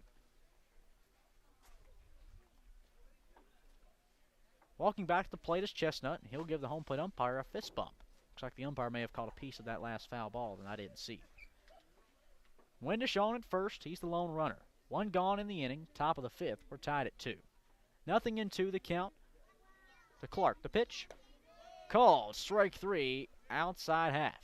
Clark goes down looking, and that's the first strikeout for Johnson tonight. His 3rd on the season. Recorded 21, like I said, this past spring at Texas A&M. In 9 appearances, he started 1 game, 14 2/3 innings of work, so you have a whole lot. And a guy that just showed up 3 days ago to put him back out there, fresh out of the pen in a 2-2 ball game. 2 away in the top of the 5th. For Windish at first, here's Ryan Campos, the catcher out of Arizona State, 1 for 2 tonight. It's a lefty on lefty. Johnson comes set. Looks to Windish at first and fires home. Breaking ball off speed, dives away. Count 1-0.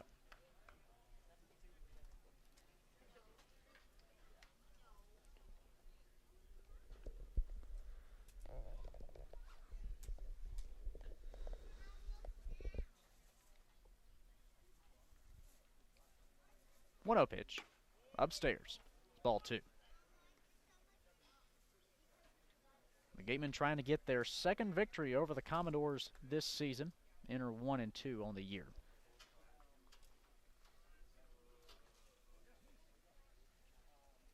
Each team comes into tonight with 10 victories in the CCBL. The 2-0. Called strike 1. Fastball right over the heart of the plate. 2 balls, 1 strike to Campos.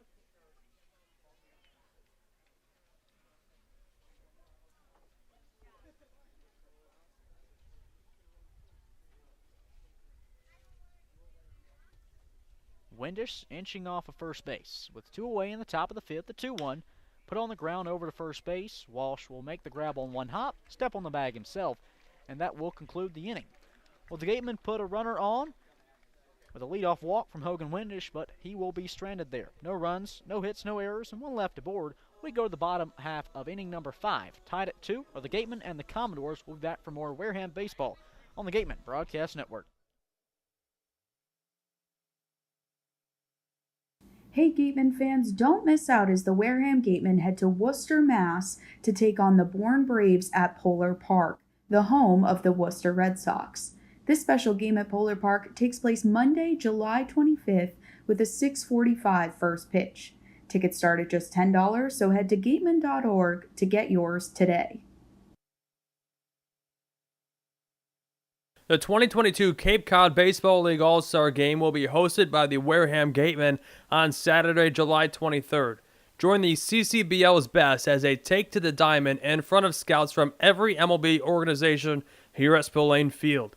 Gates open at 2 p.m., Home Run Derby will begin at 5, and first pitch is at 6:05 p.m. Tickets will be available through the league and Gateman website.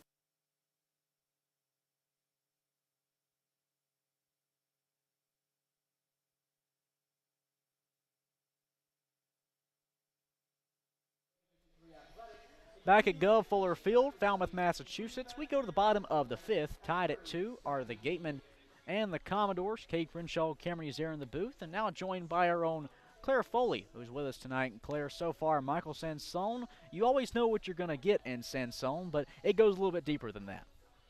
Yeah, absolutely. He's had a similar start today to what we saw from him in Bourne last week. Against Bourne, he allowed 2 runs on 4 hits early on and was able to regain control and focus. And tonight's been a similar pattern. 2 Commodores have crossed on 4 hits, so I don't think we should be too concerned about Sandstone here. When I spoke to him after that start, he said he's not afraid to pitch for contact, which shows his trust in the defense behind him. And defense has had a couple of slip-ups tonight, but they've been really solid for the most part this season. Well, thank you, Claire, and we'll hear from her once again later on in tonight's game. Tied at 2 in the bottom of the 5th. Here's Luke Boyers, the left fielder from TCU. Lefty on righty as we get things underway. Sansone, first pitch. Boyers lays down a bunt. Sansone charges off the mound. Turnaround throw to first. An outstretched Carter Graham climbs the ladder, makes the grab, 1 away in the inning. Not afraid of pitching for contact because he has a solid defense behind him. Well, that's an ode to Claire, but an ode to Michael Sansone and his ability to have trust in himself as well. Didn't even allow Ryan Campos to give a look at it, and when he gets off the bump and he has that great turn to throw it over to first, he has the trust in himself. That's the second time he's successfully done that today. 1 away for Travis Chestnut, the Texas A&M catcher. 1 for 1 tonight, a single last time up in the 3rd. The 1-out pitch, he'll swing through a fastball up and away at 86 miles per hour. That fastball, like we said, is not going to make you take a few steps back off the radar gun. It's just location, location, location.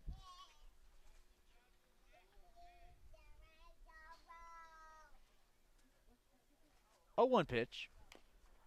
A bunt goes right to Campos, the catcher, but he grabbed it in foul territory.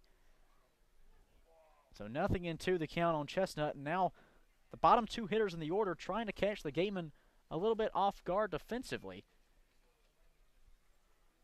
Trying to lay down back-to-back bunt attempts. The first one, of course, for Boyers is unsuccessful. Chestnut there went foul. Well, and Chestnut, that's the second time he's tried to lay down a bunt. The first was successful back in the 3rd, a bunt single that got Michael Sansone off guard, so just trying to do it again. Lefty on righty. The 0-2. Fouled out of play. We'll see it again.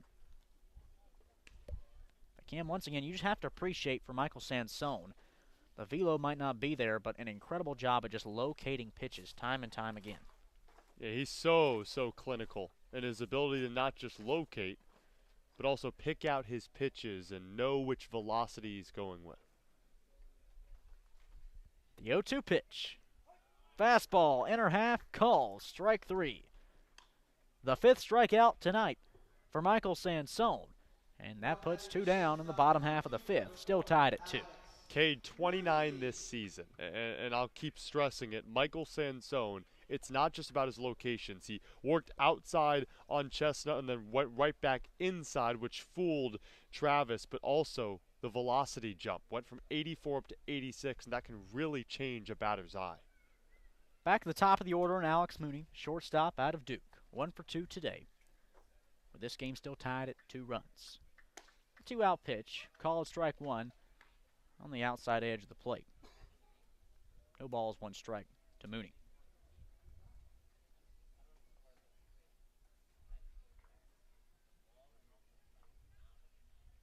Sansone peering in, looking for another quick inning. The 1-0. Lift in the air to left, but on a line, it goes right to Windish. Doesn't even have to move from his position in left field, and that will conclude the inning. Back-to-back, 1, 2, 3 frames for Sansone as he picks up his 5th strikeout of the night. We remain tied at 2. Going into the top of the 6th, we return for more Wareham baseball on the Gateman Broadcast Network.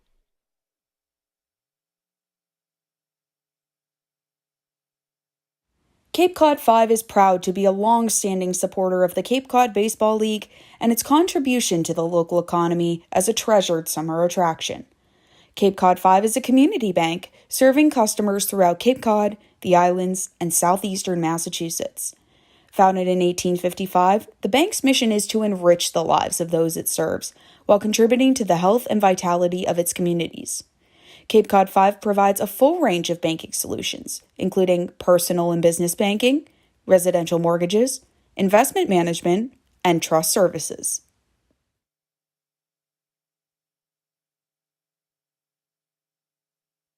Cape Cod Coca-Cola thanks you for supporting the Cape Cod Baseball League and for refreshing yourself with ice-cold Coca-Cola products. We offer over 400 different beverage choices on Cape Cod to quench every thirst, and more than 150 of those are low or no-calorie options.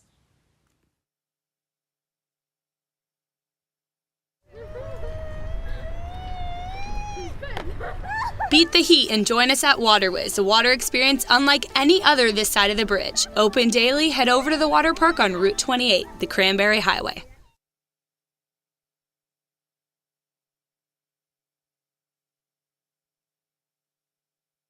Gibson Sotheby's International Realty is a proud sponsor of the Cape Cod Baseball League. List your home with Eastern Massachusetts' premier real estate firm. Don't just get it on the market, get it the attention it deserves. Each office is independently owned and operated. Sotheby's International Realty is a registered trademark. Back for the top of the 6th inning in Falmouth. Tied at 2 are the Gatemen and the Commodores, as it'll be Carter Graham, Blake Wright, and Jack Hausiger due up for Wareham in this 6th frame. Back on the bump is Will Johnston. In his first inning of work out of the Falmouth pen back in the 5th, he walked the leadoff batter, but retired the next 3 to Strand Hogan Windish at first. Lefty on righty with Graham at the plate. First pitch. Fastball taken for a strike, low and inside. Graham, already a multi-hit game, 2 for 2 tonight with a pair of singles. 0-1 sails away to even up the count at 1 apiece.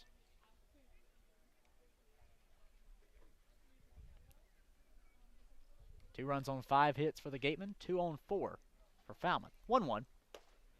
Fastball, low and in. 2 balls, 1 strike on Graham as he truly danced out of the way of that pitch. Didn't want it to hit him. The 2-1. Fastball taking the lower half, strike 2. Carter Graham's yet to swing, and his count's evened at 2 apiece. Bases empty, no outs, as we're just getting the 6th inning underway. Now the 2-2 offering. Graham fouls it away to stay alive on 2 strikes.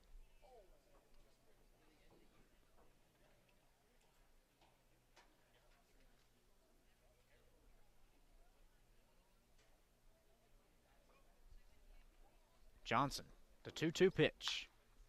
Hit high in the air, but it won't travel far. Mooney, the shortstop, backs up onto the trimmings of the outfield grass. He makes the grab. 1 away in the top of the 6th. Now batting the shortstop from Clemson, number 8, Blake Wright. The Gatemen looking to score for the first time since the 4th inning. That was the only run. That was the only frame they've scored in tonight. 2 RBI single from Derek Fabian tied this game up. 1 away, and the base is empty for Blake Wright. First pitch. The righty hitter takes a fastball inside for strike 1. Early on, Cam, we've seen Johnson really rely on that fastball. Haven't seen him mix up the pitch as much. The 0-1. Spiked in the dirt is the change. Count even at 1 apiece. It's also one of the first times where we've seen Johnston work vertically. And I know the baseball term is you work laterally from the outside corner to the inside corner, and then I use the term vertically when you work up and down in the zone, but I like it more horizontal when you're working inside and outside. And Josh Hartle, to lead off this game, the starter, he was more of that vertical type of pitcher, working down in the zone. At times he would elevate his fastball, but not that much. And Johnston is more of that horizontal type of pitcher. He'll work in on your hands and work to the outside corner. This is where Wareham can take advantage because they rope a lot of their base hits when the ball is working horizontally. The 1-1. Change up to Blake Wright. It's a called strike 2 on the outer half from the righty hitter. Tied at 2 are the Commodores and the Gatemen in the top of the 6th. The 1-2 pitch. Up and away. Count even at 2 apiece.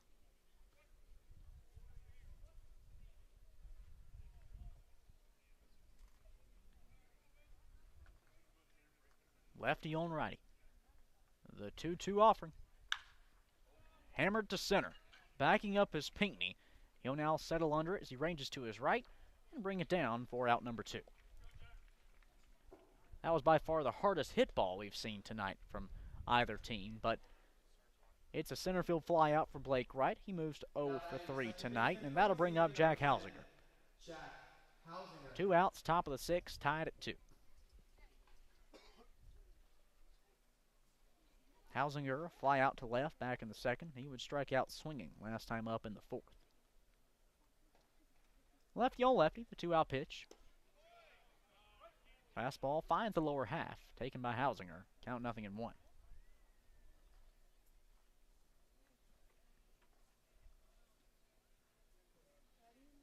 0-1 pitch. Hausinger sees strike 2 in the same spot. Heart of the plate, lower half. Count 0-2. Johnson going for his second strikeout in as many innings. Base is empty, 2 away. The 0-2. Chop foul back towards the backstop by Hausinger to stay alive.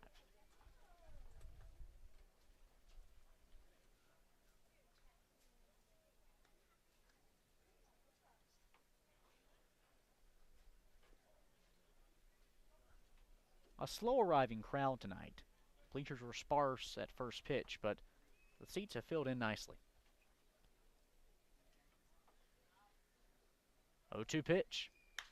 Hausinger in the air, but out of play. Over to the left field side. What a beautiful day as well. In Wareham at Spillane Field, a lot of the times you'll see scattered clouds over the field, but here it's just in the distance. Blue skies cover over the field. 0-2 upstairs and in. Hausinger has to duck for ball 1.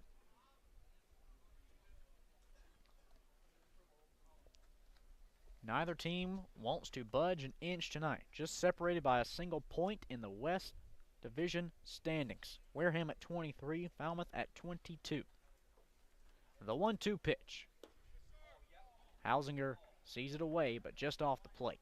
2 balls, 2 strikes to the 8-hole hitter. That was a close pitch for House to take. Yeah, I thought that was going to be a strike because Brandon Johnson's strike zone has let a ball like that that's low and outside get called for a strike. 2-2 punch. Hausinger watches it outside yet again. Count now full.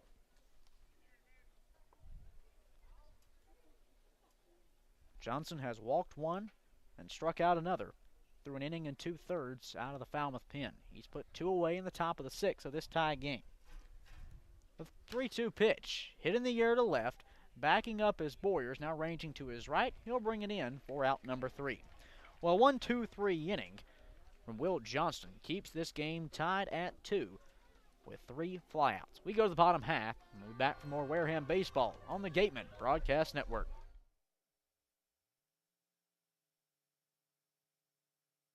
With competitive pay, state-of-the-art facilities, and opportunities in service, sales, accounting, HR, marketing, IT, and more, a job at Milton Cat, the Northeast Caterpillar dealer, is more than a career choice.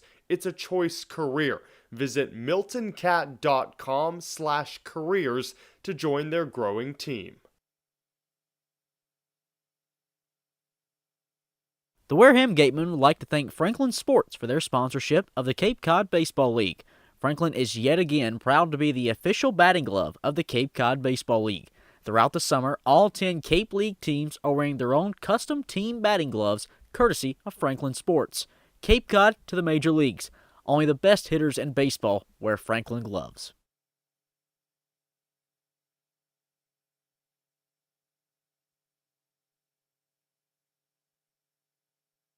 Whether a night at the tap room for pub grub, dinner for the family, or a full-service catered event, Minkle Boys Catering. Food with passion.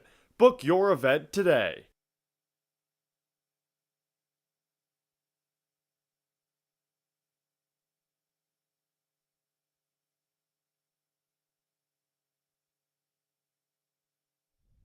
We're back for the bottom of the 6th inning tonight at Go Fuller Field. Tied at 2 are the Commodores and your Wareham Gatemen. It'll be 2-3-4 due up in the Falmouth order, led off by Josiah Croming. But on the bump, they meet Michael Sansone for yet another inning. 2 runs allowed on 4 hits for the southpaw, but he's thrown 3 straight scoreless and totaled 5 strikeouts in the meantime. Lefty on righty to Cromwick. Sansone from the windup, the pitch. Cut on and missed. Change up, outside and up. Count 0-1. Cromwell, the Oregon Duck. 0 for 1 tonight with a sacrifice bunt last time in the third. Defensively, the Gateman set standard. The 0-1 pitch. Misses low. Off speed yet again to even up the count.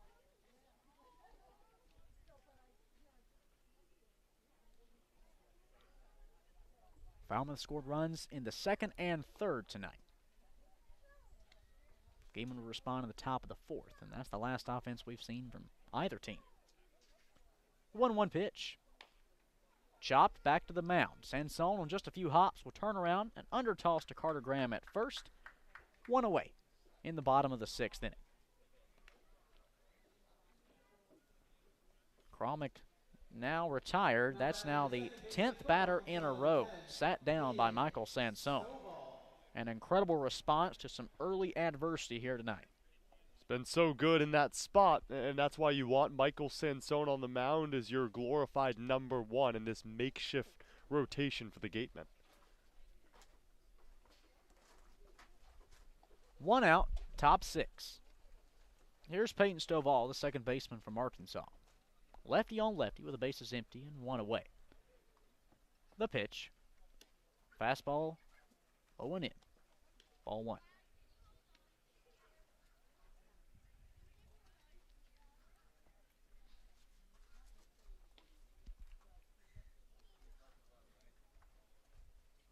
Sun just beginning to set in the distance of left field. Sansone readies. 1 away, bottom 6th inning tied at 2. Here's the 1-0. Fastball right down Broadway, taken for strike 1 by Stovall.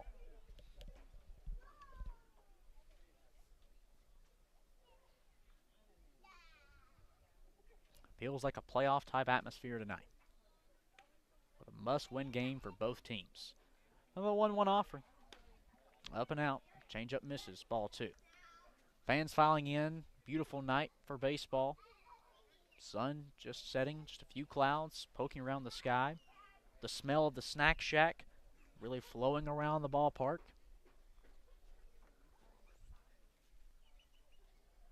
Chicken fingers I smell. The 2-1. Foul back into the netting. Strike 2. Stovall tonight, 0 for 2, but his last time up was a critical at-bat. Drove in the second run for Falmouth back in the 3rd inning. Sansone's worked him into a 2-ball, 2-strike count with 1 away in the bottom of the 6th. Lefty on lefty. Sansone shakes off the first pitch from Campos and now settles in. 2-2 offering. Cut on and missed. Fastball is swung through by Stovall, and that's the 6th strikeout of the night for Michael Sansone. Wow. 30th of the season compared to just 1 walk. And in his last now 3 starts, he had 5 in an outing against Harwich, 7 against Bourne, now 6 today. You do your math properly. 18 strikeouts, no walks in his last 3 starts if you include this one. That'll play for the left-hander. Here's Jacob Walsh out of Oregon, 0 for 2 tonight with a pair of those strikeouts. With 2 away, the pitch from Sansone. Hit in the air, left center. Windish racing over from left, and on the run, he'll make the grab to end the frame. We'll make it 12 straight retired for Michael Sansone, and we are through 6 in Falmouth. Tied at 2 are the Commodores and the Gatemen. We'll be back for more Wareham baseball when we return to the Gatemen Broadcast Network.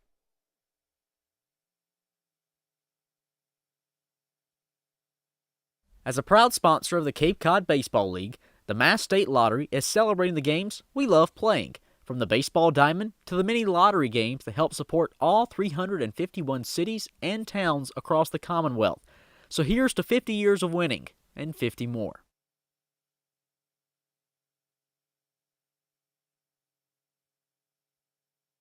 If you or a family member have been hurt at work, don't wait for the insurance company to discontinue your benefits or deny you medical treatment. Get an experienced workers' compensation attorney now before it's too late. The lawyers at Reedy, Kiernan, and McNally, LLP, have been practicing workers' compensation law for many years and are experts in the field of workers' compensation law.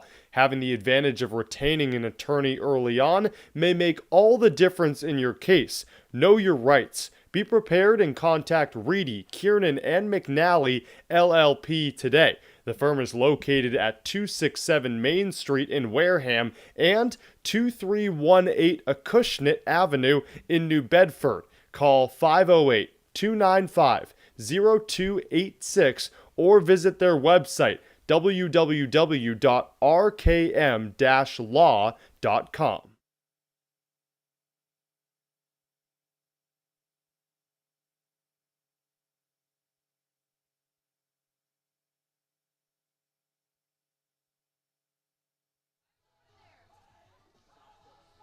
We're in the top of the 7th at Gov Fuller Field. New pitcher on for the Falmouth Commodores is Garrett Coe. So another lefty on the mound for the Doors, and let's not confuse it with Garrett Cole. It's Garrett Coe out of the University of Connecticut. It's the Yukon Husky this season. 4 appearances, a 1.28 ERA, has a win on his record. He has a total of 7 innings of work, has struck out 8 to walk just 3. This, again, his 5th game, and this past spring at Yukon, 23 games out of the bullpen with a 3.79 ERA and 38 innings of work. And now back over to Cade. Well, thanks, Cam, and he is a mountain of a man. 6'6", 225 pounds. Looks like a lumberjack out there. Here's Derek Fabian to lead things off, the third baseman out of Florida. It'll be 9-1-2 due up in the Gateman order. First pitch, cut on and missed. A changeup outside at 83 miles per hour. Well, Fabian 1 for 2 tonight. A big hit back in the 4th, his last time up. 2 RBI single with the bases loaded. That tied this game up. The 0-1. Fastball down low and in to even up the count.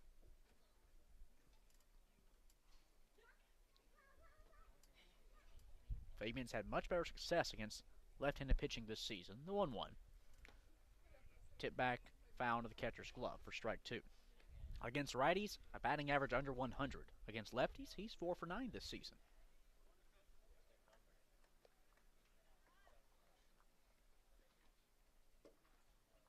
Coe shakes off the first pitch, now turns and deals the 1-2. Fouled away, back to the backstop.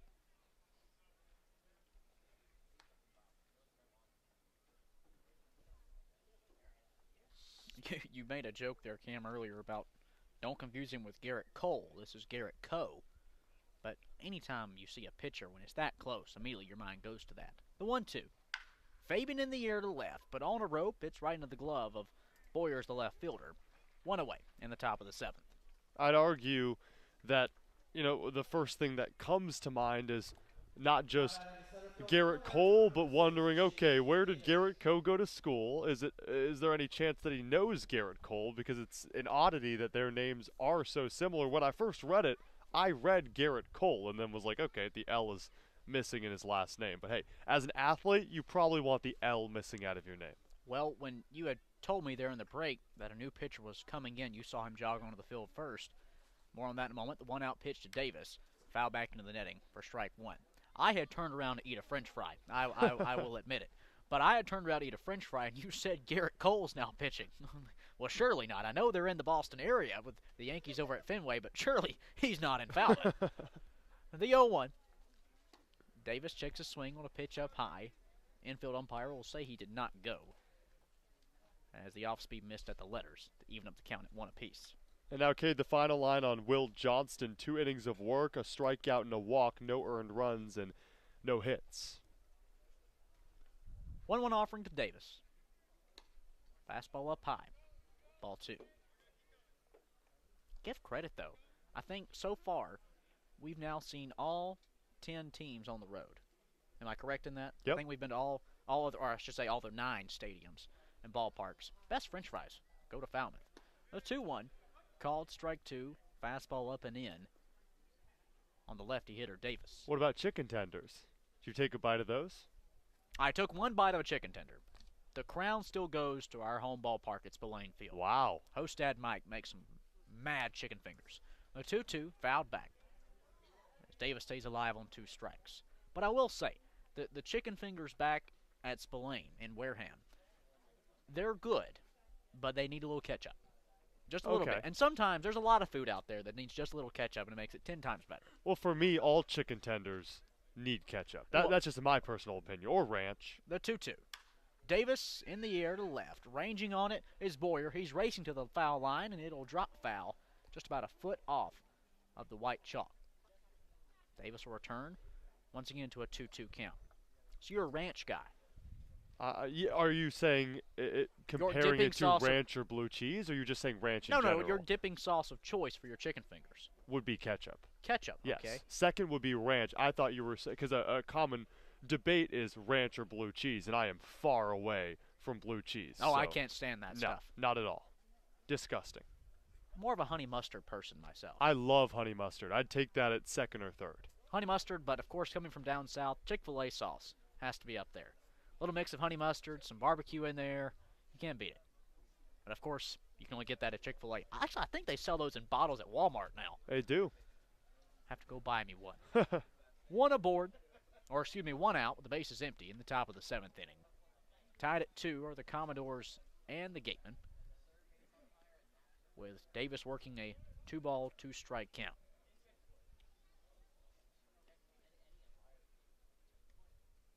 Coe turns and deals.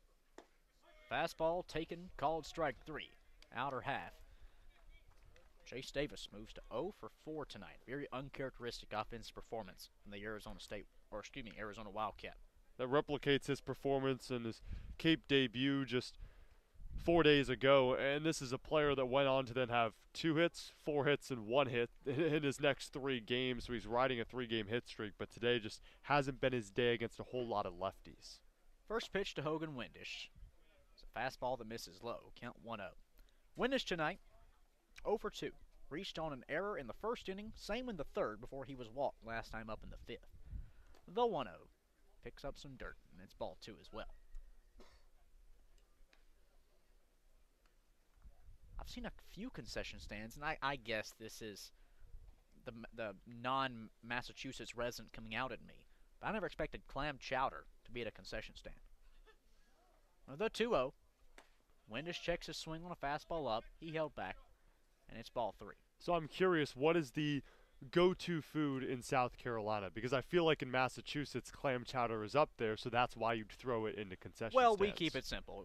Cheeseburger, hot dog, things like that. Nothing too extravagant. The 3-0. Called strike 1. Change up across the top half of the zone. Nothing really extravagant. There's definitely better barbecue down south. I can vouch for that. 3-1. Windish sees at the eyes for ball 4. A 2-out walk drawn by Hogan Windish, and, he's the first batter to reach since he did it back in the 5th, also on a walk. The Gatemen still looking for their first hit since they came with 2 outs back in the 4th inning when they tied this game at 2-2. Yeah, the Commodores retired 8 straight, which allowed Hogan Windish to come back up in this offense in a slump, but he got to first. 2-out pitch to Anderson. Outside, count 1-0. Max tonight 0 for 3. Now, I think if there's one southern delicacy that I have not seen yet on a Massachusetts menu, have you ever heard of a bird dog? No. All right, more on that in a moment. The 1-0. Anderson checked his swing, but home plate umpire said he went on a fastball that was left up near the eyes of Anderson to even up the count at 1 apiece. So you take a hot dog bun, and instead of the regular hot dog weenie, it's a chicken finger. So you put the chicken finger in there, you douse it in some melted cheese, throw a strip of bacon in, and douse it in honey mustard across the top. The 1-1 fouled off for strike 2. And that's your bird dog. And that's a delicacy? I consider it. I think it's fantastic. So is that a menu item? Yes, it's a menu item. So you would get that as an entree? Sure. You order it the same way you would a hot dog. The 1-2. Anderson on the ground to short. Mooney picks it up, flips a second, and that's all they'll need. A force out of Windish at second base will conclude the top of the 7th inning.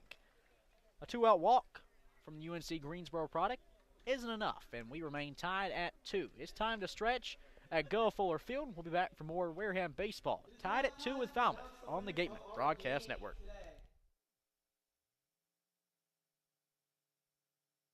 Cape Cod Coca-Cola thanks you for supporting the Cape Cod Baseball League. Cape Cod Coca-Cola has been proudly refreshing the community for over 30 years, and we're honored to support the CCBL and many other wonderful organizations on the Cape.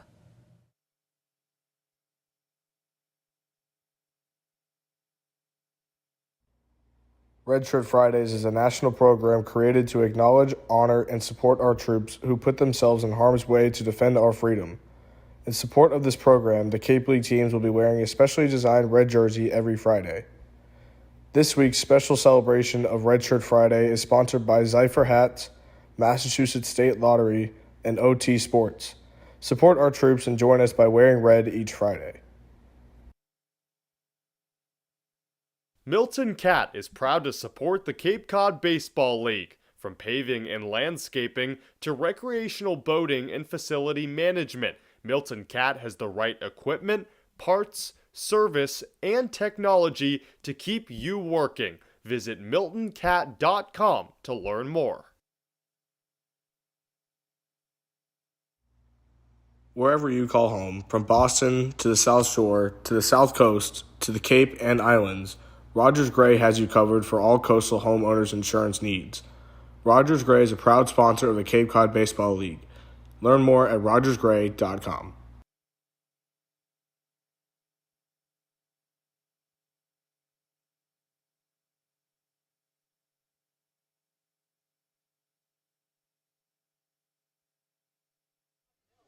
We're back at Gov Fuller Field in the bottom of the 7th, and Michael Sansone's day is done. His final line, 6 innings of work, 4-hit baseball, gave up 2 runs, both earned. 6 strikeouts to no walks brings his total season up to 30 strikeouts and just 1 walk in 5 outings. It even confused me because usually it's plural, but Michael Sansone only 1 walk in 5 outings. The new pitcher on for the Wareham Gatemen is Cameron Weston. Now in his 5th outing of the summer, he has 3 wins to his credit.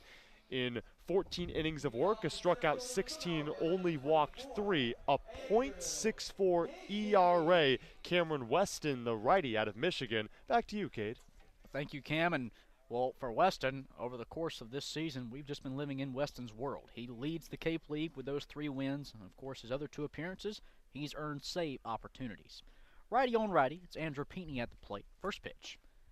Fastball catches the lower half of the zone. Strike 1. Pinckney tonight, 1 for 2. A base hit back in the 2nd. Now, biggest difference I think that Falmouth's going to have to adjust to is a fastball that sits 86-88 for Sansone to a fastball that sits 91-93 for Cam Weston. Pitch misses away to even up the count at 1-1.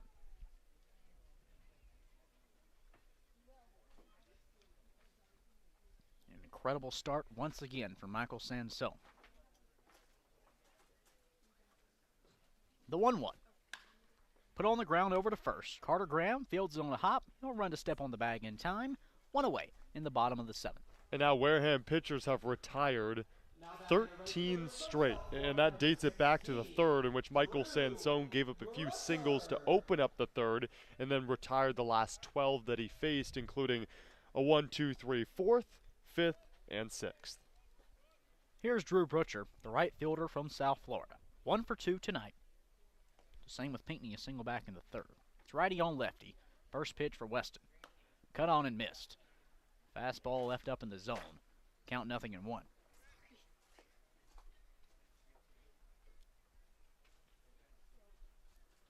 Tied at 2 are the Commodores and the Gatemen. The 0-1 pitch. Foul back into the netting for strike 2.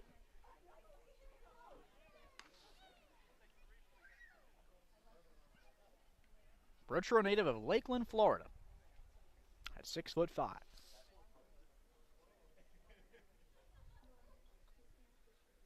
Weston peering in.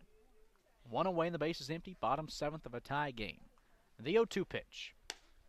Called. Strike 3 on the outer half. Off speed, it clocked at 81. Will sit down Butcher, and that's the first strikeout of the night for Cam Weston and number 17 on the season. He's been unbelievable. The duo, or you could say tandem, of Michael Sansone and Cameron Weston. Other lethal to go Sansone for 6 and possibly Cam Weston for 3. You're dealing it out to 2 guys that have combined this season so far for 47 strikeouts and only 4 walks. Talk about a left hook, right hook. That'll sit down a few boxers. The 2-out pitch to Nicholas. Off the plate is ball 1 with the changeup.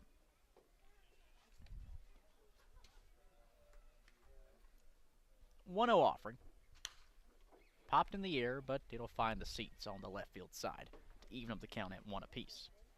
Nicholas tonight, 0 for 1 with a sacrifice fly back in the second inning that drove in Falmouth's first run of the night.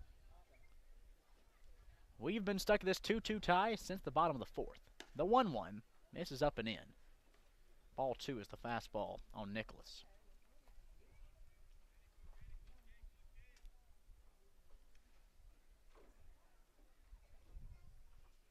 Weston looking to continue cruising. The 2-1 pitch. Hammered to center. Davis, who was playing slightly left, now ranges over into right center field. He makes the grab, and that's the 3rd and final out. Well, the Gatemen have now retired 15 in a row, and we go to the top of the 8th. Tied at 2 are the Commodores and the Gatemen. We return for more Wareham baseball on the Gatemen Broadcast Network.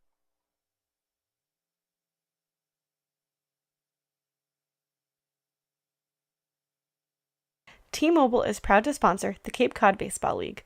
T-Mobile is committed to serve those who serve, and that's why they go above and beyond for our active duty military and veterans. Visit your neighborhood T-Mobile store or T-Mobile.com to learn more.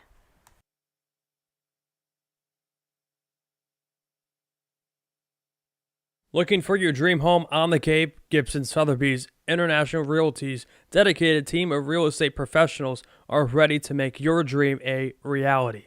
Don't just look for a place, discover a home. Each office is independently owned and operated. Sotheby's International Realty is a registered trademark. Finding a good personal injury attorney is very difficult. If you or your family member have been involved in an accident, hurt at work, suffered a slip and fall, or have been injured due to negligence of someone else, contact the lawyers at Reedy, Kiernan, and McNally, LLP today. They are experienced trial attorneys who practice in all of the courts in the Commonwealth. The firm has been recognized by Best Lawyers in America for outstanding legal representation. Contact Reedy, Kiernan, and McNally, LLP today. The firm is located at 267 Main Street in Wareham and 2318 Acushnet Avenue in New Bedford. Call 508-295-0286 or visit their website www.rkm-law.com.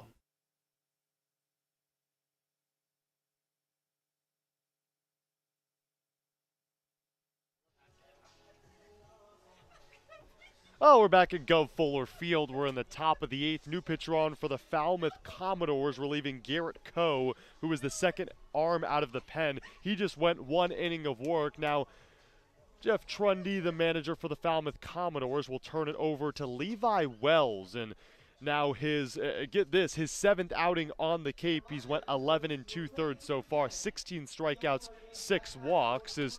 Has an ERA of 1.54, a 2-1 record, and this is a pitcher in Levi Wells that is a former Texas Tech Red Raider and now pitches at Texas State with the Bobcats, a 2022 All-Sun Belt Conference first-teamer and a player that already has a sub-2 ERA on the Cape in 6 outings. And that Texas State team had a phenomenal season, Cam. I think back in a midweek game, they knocked off the number 1 ranked Texas Longhorns, 47-win Bobcat team.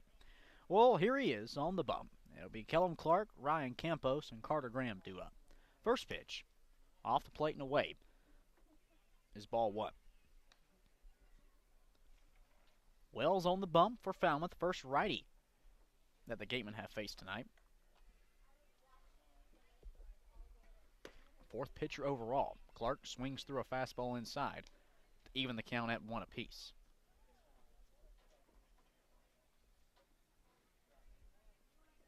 The Gatemen 2 runs on 5 hits, no errors. Falmouth 2 runs on 4 hits with 2 mistakes. The 1-1. Called strike 2. Fastball over the heart of the plate. Taken in the top of the zone. 1 ball, 2 strikes to the cleanup hitter, who's 1 for 3 tonight. Singled back in the 4th. He would strike out last time up in the 5th. Now top 8. The 1-2. Wells deals. Down low in the dirt, count even at 2-2. And a little bit of hesitation as well in that windup. He will move the shoulders a little bit, drop the leg down some. Just anything he can do to throw off a hitter. 2-2 pitch. Hit in the air, but out of play to the left side.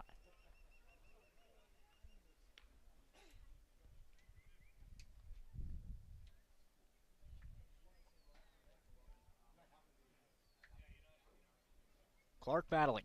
2 balls, 2 strikes against him. The pitch. Foul back into the netting. And he'll stay alive once again.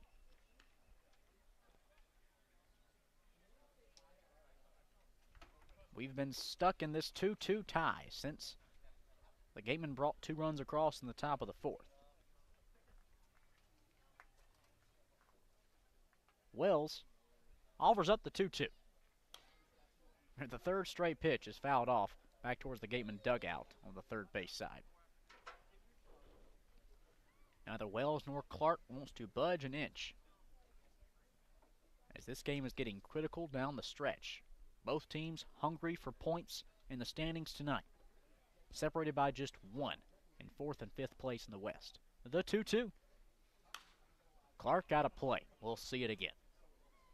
23 points for Wareham, 22 for Falmouth. The top 4 teams in the division make the playoff. Cam, right now, it's Falmouth on the outside looking in.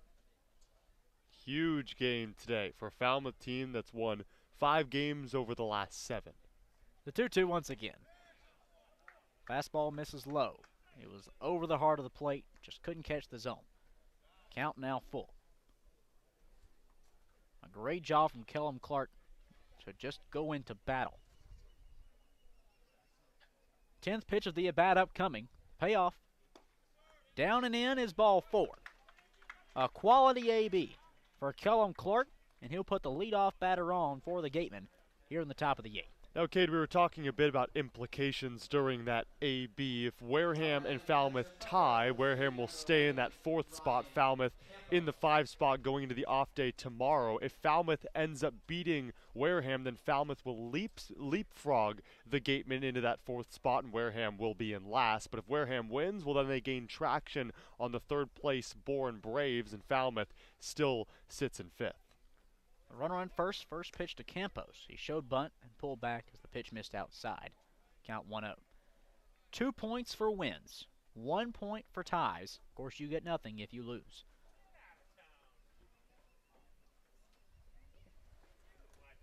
Clark inching off of first. No outs, top of the 8th, tied at 2. Campos shows bunt, pulls back again, takes a called strike 1 inside to even up the count. Fastball at 91. Campos 1 for 3 tonight, singled back in the 4th inning. Carter Graham in the on-deck circle.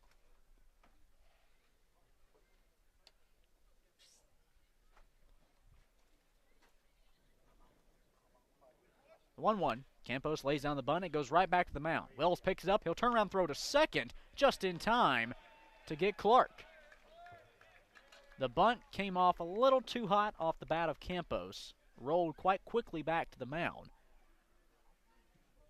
The force out at second base. Campos will simply trade places with Clark at first. That's 1 away in the top of the 8th. And it brings up a player in Carter Graham that actually faced Levi Wells back in the regionals, and it was Stanford that knocked off Texas State. The Cardinal had a great run in this year's NCAA tournament. The 1-1 pitch, down and away. Or excuse me, the 1-0 pitch. Now 1-0 pitch.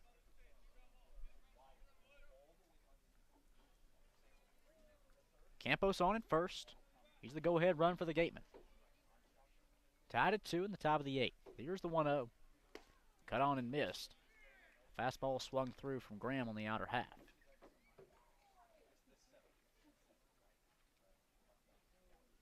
So Carter Graham, and Game 1 between these two collegiate teams, in which Levi Wells picked up the win in a 7-inning bout. Carter Graham went 0 for 3, so 1-1 offering, down and away.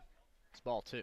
I find that cool, the head-to-heads that's brought in from the collegiate game over to the summer, because a lot of the times, okay, these guys, they might see each other during the regular season, or at times they might not see each other because of the separate conferences and the conference divide of who you play. But the fact that Texas State played Stanford for a spot further in to which the Stanford Cardinal made the Super Regional, it's really, really cool to see these two back at it again. 2-1 pitch, we'll wait on it. A pickoff over to first. Graham looks on as Campos dives in safely. 1 out in the top of the 8th, the man on at first. The Gatemen looking to score for the first time since the 4th. The 2-1 to Graham. Fastball, chop back foul to even the count at 2 balls and 2 strikes.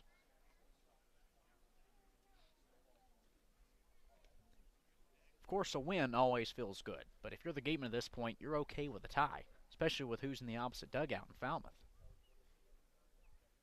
And 2 Cape League managers who have both won over 500 games, Jeff Trundy for Falmouth, and of course Coach Shapiro for the Gatemen. The 2-2 sails away. Ball 3, count now full to Carter Graham. Whole lot of history at Gov Fuller Field, 2 of the 4 managers to ever win over 500 games. You go back last night, you saw one of the other ones, and Scott Pickler, Cape League's winningest manager of all time, picking up win number 548 over the Gatemen. Coach Shapiro tied for second right now at 539. The 3-2. Called strike 3. Graham's out. The throw down to second. Gets through the middle infield. Campos is safe. He'll get the stolen base as Graham's retired on strikes. And finally, the Gatemen have now stolen double-figure bags. It feels good to be part of the conversation. The Gatemen all season long had been that lone team to only record single-digit stolen bases, but finally they've joined the rest of the pack. They're still about 8 or 9 behind Harwich, but 10th stolen bag of the summer. 3 teams have stolen over 40. Righty on righty for Blake Wright with 2 away. Campos stands at second base. Wright 0 for 3 tonight. As the Gatemen have a runner in scoring position. In a tie game late, those opportunities don't come often. Can Wareham capitalize? 2-out toss. Liner right into the glove of Mooney. It'll drop on 1 hop. He'll throw it across in time, though, for the 3rd and final out.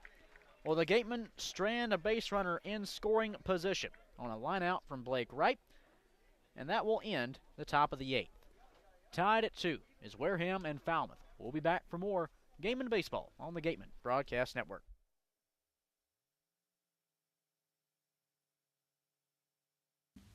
Tom and Jean Yockey were passionate about the game of baseball. Over their 7 decades as owners of the Boston Red Sox, the Yockeys greatly invested in youth and amateur athletics in our community. They recognized the important skills baseball can bring to players both on and off the field: cooperation, respect, teamwork, friendships, and confidence. The Yockey Foundation has been proud to support the Cape League for more than 25 years.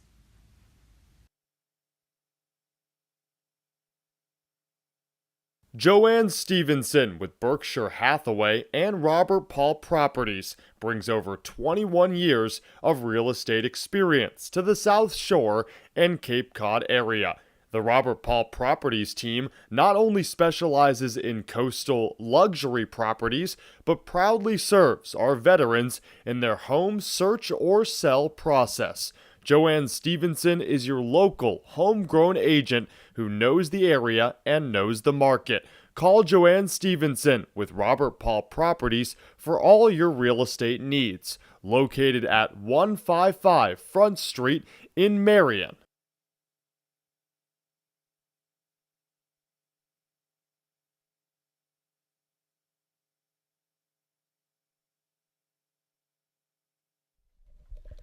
Back at Gov Fuller Field, Falmouth, Massachusetts, Cade Crenshaw, Cameron Ezeir. We go to the bottom of the 8th.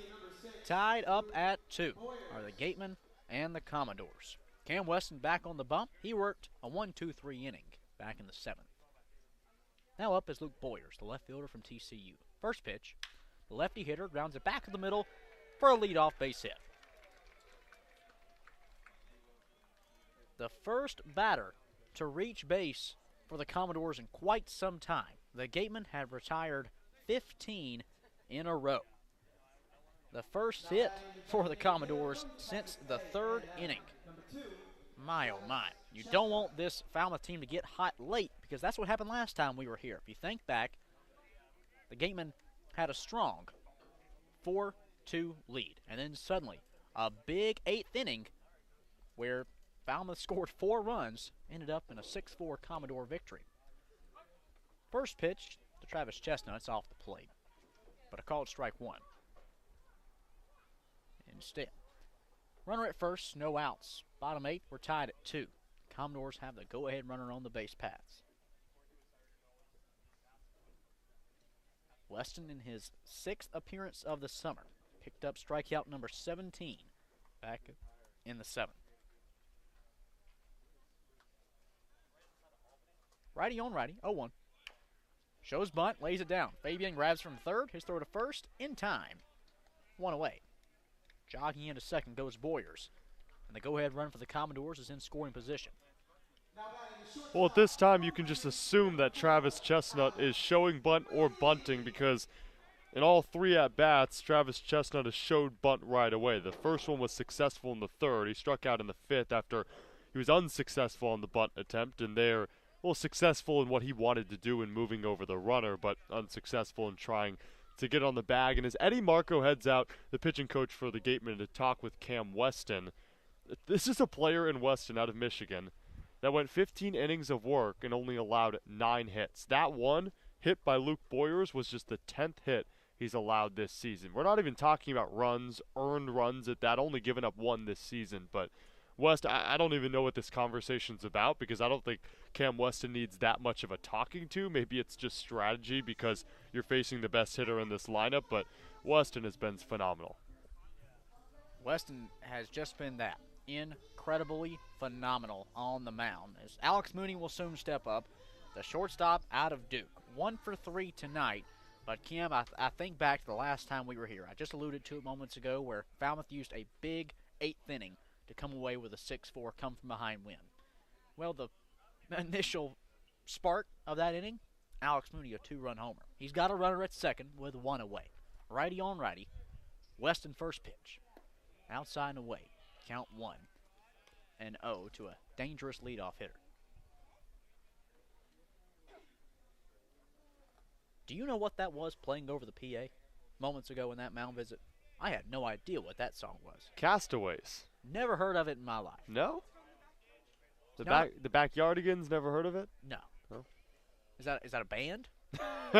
Far from it. It's a kids' TV show. Oh. You learn something new every day, I guess. You teach me what a bird dog is, and I'll teach you about the Backyardigans. The Backyardigans. Whoever's heard of it? Mooney at the dish. 2 balls, no strikes. Weston working around a runner at second with 1 away. The pitch. Outside, ball 3. Weston's got to settle in.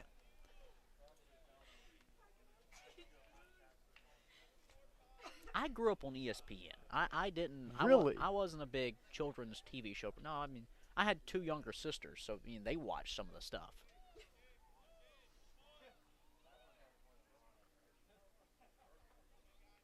The 3-0 pitch. Mooney shows bunt.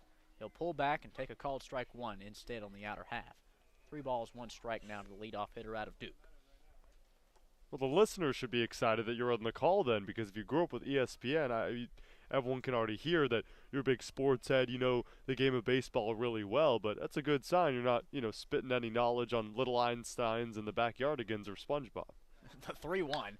Grounded, shortstop side, right dives. His throw to third is going to be just in time. A great play from Blake Wright. That can be a game-winning play right there. A key second out. In the bottom of the 8th, they take the runner out of scoring position. Of course, safe at first on the fielder's choice is Mooney.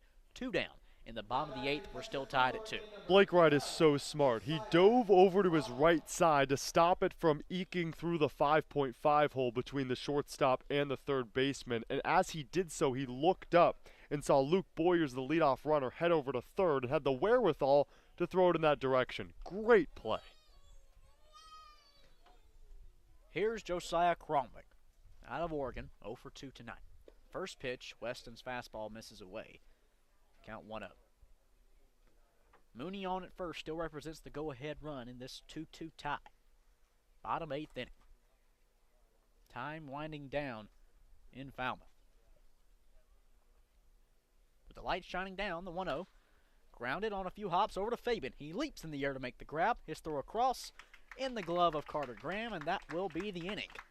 Great job from Cam Weston to work around a runner in scoring position with 1 out. And a great diving play from Blake Wright to take that runner out of scoring position. We go to the top of the 9th. Do the Gatemen have a comeback in them?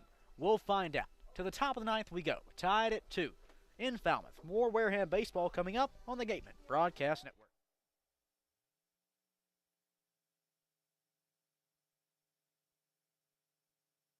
Local craft beer, great food, games, outdoor beer garden, and live music. That's all at Stone Path Malt. Better malt, better beer. Conveniently located across from Wareham Crossing in the West Wareham Industrial Park. Check them out. The law firm of Lang, Exifaris and Bullard, providing families and businesses in the greater New Bedford community with legal services for 40 years. We look forward to serving you. For an appointment, call 508-992-1270. We invite you to learn more about the law firm of Lang, Exifaris and Bullard by visiting our website, lxblaw.com.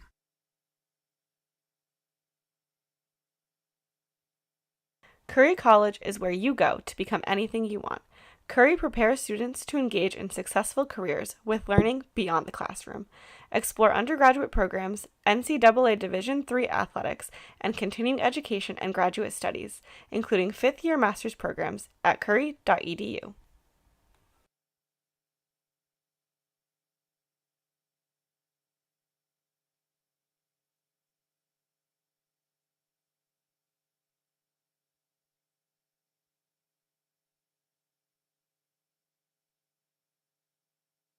We go to the top of the 9th inning. Tied at 2 are the Gatemen and the Commodores.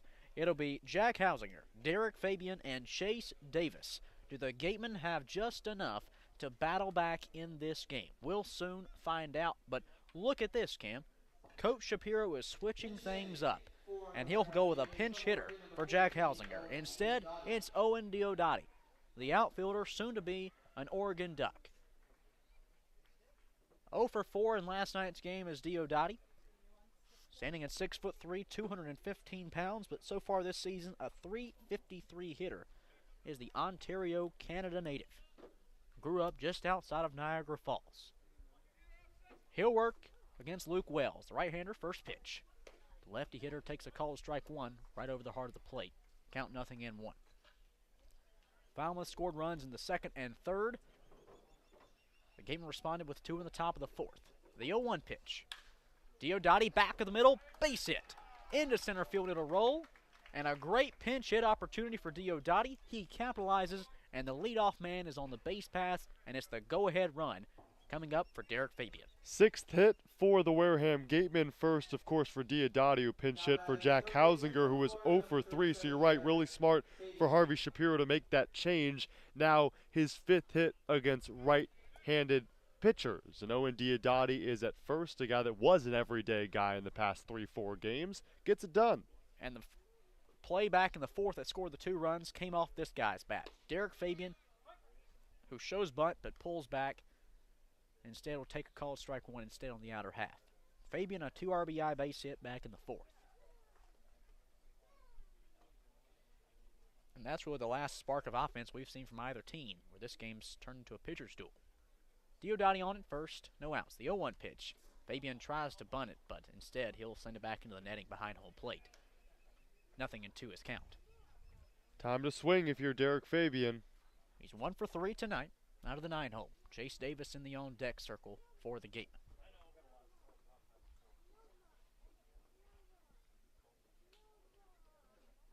A game that could have playoff implications. The 0-2 pitch. Fabian grounder over to first. Walsh botched it. It rolls into right field. Rounding second, heading over to third is Owen Diodati. And my, oh my, the Gatemen are in business. Runners on the corners. Still no outs in the top of the ninth. Ever since the end of the fourth, batters for the Wareham Gatemen 0 for 12 with 3 walks. You wondered, does this team have to try to find the gaps, or will they manufacture their runs or hits and maybe take advantage of Commodore mistakes? Well, they did just that against a team in the Falmouth Commodores that's worst on the Cape in errors. They've committed 35 errors, now make it 38. 3 today, and that the biggest of them all. Runners on the corners for Chase Davis. Tied at 2 in the top of the ninth, still no outs. Righty on lefty, first pitch. Hit high in the air, but on the infield skies. The second baseman, Stovall, backs up from the grass to the dirt. He makes the grab, 1 away. Well, you wanted a ball in the air, but you wanted it a little bit deeper on the ballpark. Runners will not move. They stay at first and third for Hogan Windish. The left fielder from UNC Greensboro, 0 for 2 tonight with a pair of walks, but he's been on base all 4 times. The first 2 reached on an error.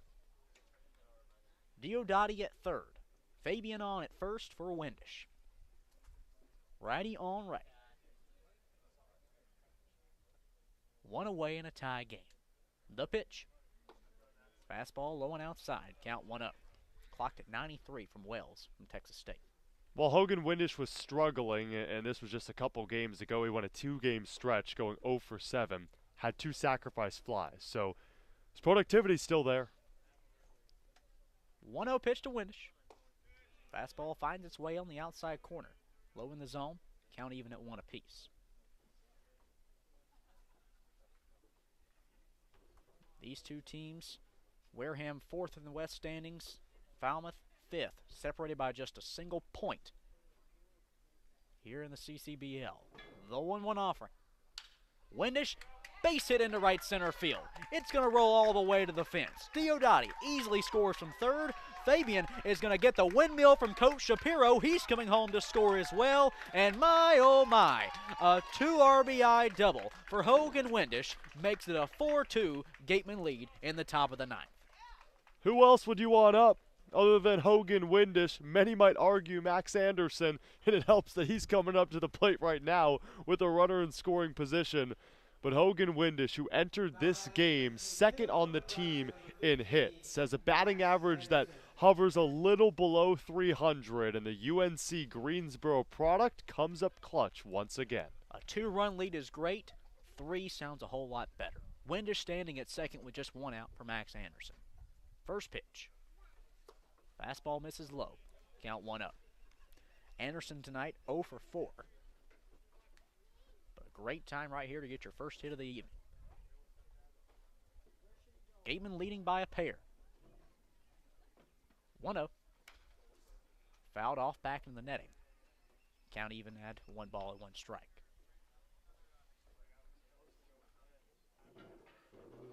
Late inning drama has filled up this season series so far between these two teams. The 1-1 pitch.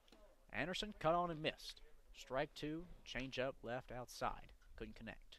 Now 1 ball, 2 strikes to the 3-hole hitter. Windish standing at second. He just drove in 2 runs moments ago on a double. With 1 out, here's the 1-2. Windish goes. Anderson popped it up into foul territory, races the first baseman Walsh. He's nearing the dugout. He'll make the grab for out number 2 as Windish quickly retreats back to second. That's 2 away in the top of the ninth. And that'll most likely end the streak for Max Anderson. Take 1 second to honor the 13-game hit streak for the Nebraska Cornhusker.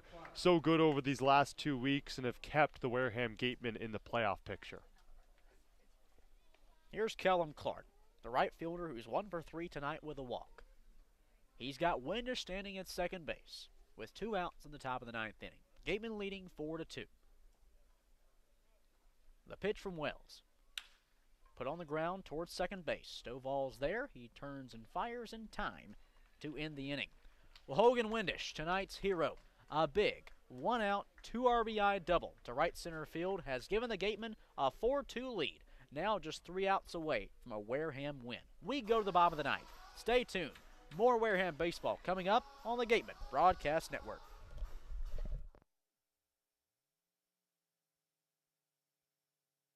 Each and every game here at Spillane Field is made possible by our sponsors. Let's take a moment to recognize Gateway Tavern, Coastal Orthodontics, Fairway Financial, Joanne Stevenson, Sullivan Wine and Spirits, Deb Levesque Massage Therapy, the Law Office of Mark Deshays, Office Technology Group, J&M Baseball Academy, South Coast Health, Minkle Boys Catering, 80 Makepeace, Reed Custom Soils, Soft as a Grape, Bay Motor Inn, Point Sign, Wareham, Sipicon and Dartmouth Week, Cranberry Self Storage, Village Signs, the Law Office of Lang, Exiferis and Bullard, Reedy, Kiernan and McNally LLP, Robertson's GMC, Effie's Homemade, Wareham Country Market, the Wareham House of Pizza,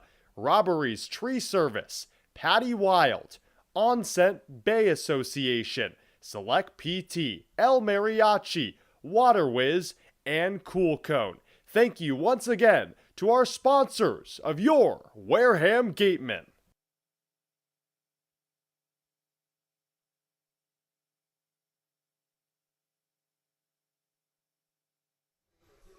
We go to the bottom of the ninth. Wareham leads Falmouth, now 4-2. The 2 go-ahead runs coming across in the top half of this ninth inning on a 2 RBI double from Hogan Windish. That broke up this scoreless affair, and suddenly the Gatemen are 3 outs away from a victory. Cam Weston back on the bump. He'll work against Stovall, Walsh, and Pinckney, the 3-4-5 hitters in the Commodores' order. First up is Stovall, who's 0 for 3 tonight. Righty on lefty, Weston turns and deals. First pitch fastball, taken over the heart of the plate, strike 1. Defensive changes for the Gatemen. Brian Padilla now at second base, and Owen Diodati takes over in right. Owen offer. Fouled away out to the left side. Count goes 0-2. The 3-4-5 hitters for Falmouth, a combined 1 for 9 tonight. Keep the tying run in the on-deck circle, boys. The 0-2. Grounded over to Blake Wright at short. He charges, throws across in time. Graham had to stretch a little bit, but he reeled it in. That's 1 away in the bottom of the ninth inning. As much as we want to point out the offense and how clutch they were in the top of the ninth, especially Hogan Windish, let's give a lot of props to this defense. As much as Michael Sansone recovered on the bump in his 5th start of the season, this defense has played a big part in the goose eggs up on the board for the Commodores. 1 away, here's Jacob Walsh, the first baseman out of Oregon, 0 for 3 tonight. 1 out toss. Off speed, finds its way across the top half of the zone for strike 1.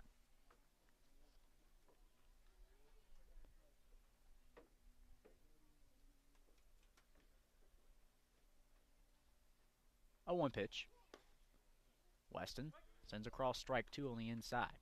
0-2 on Walsh, the cleanup hitter for Falmouth, as Commodore fans have started to pack up the chairs. Wareham leading by a pair in the bottom of the ninth. The 0-2. Chopper over to first base. Carter Graham will field it. Tosses over to Weston, who sprints across the bag. That's 2 away. The Gatemen are 1 out away from victory. They'll have to go through Andrew Pinckney to do it, the center fielder from Alabama. 1 for 3 tonight. A single back in the second, a pair of ground outs ever since.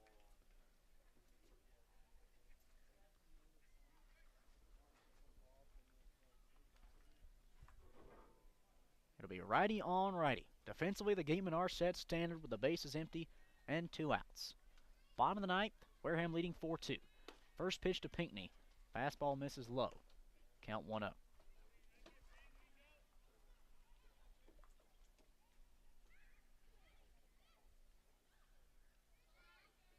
Righty on righty. Weston offers up the 1-0 pitch. Fastball misses up. And that's ball 2.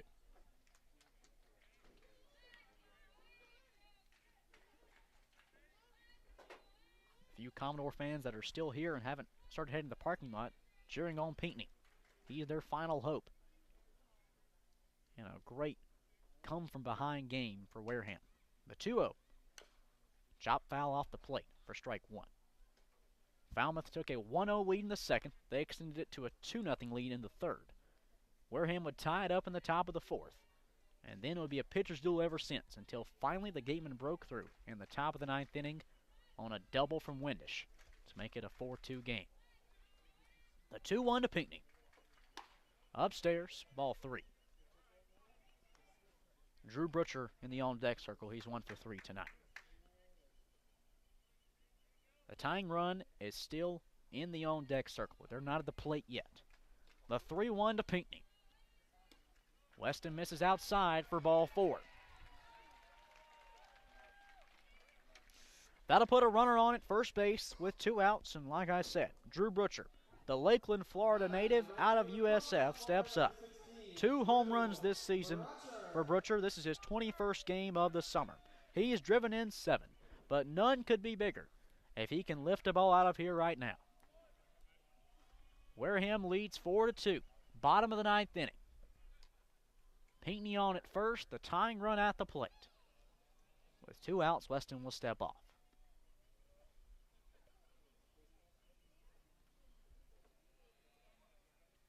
We've said it all game long, Kim. This feels like a playoff atmosphere tonight.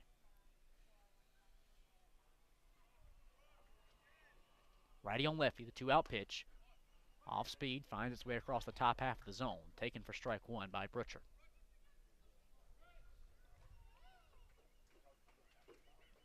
Weston trying to earn his 4th win of the summer. That would extend his league of the Cape League. The 0-1.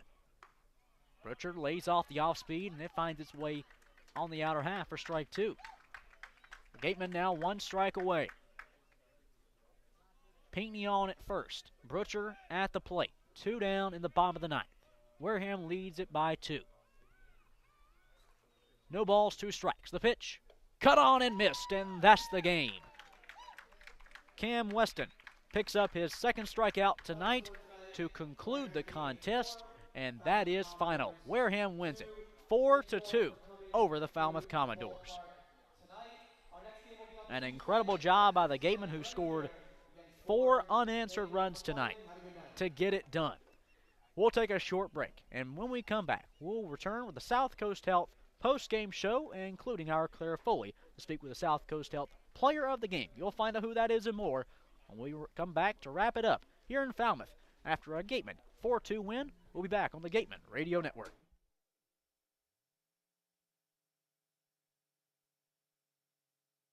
Summer is here, and we are finally back to enjoying all our favorite outdoor activities. As temperatures rise, so does the risk for unexpected injuries. South Coast Health Urgent Care Centers are open, safe, and here to provide the care you need when you need it. Our 7 locations are open 7 days a week, 8 a.m. to 8 p.m. Monday through Friday, and 9 a.m. to 5 p.m. on Saturday and Sunday. Walk-ins are welcome, and having a South Coast Health physician is not required. Visit southcoast.org/urgent care to check wait times and reserve your spot today.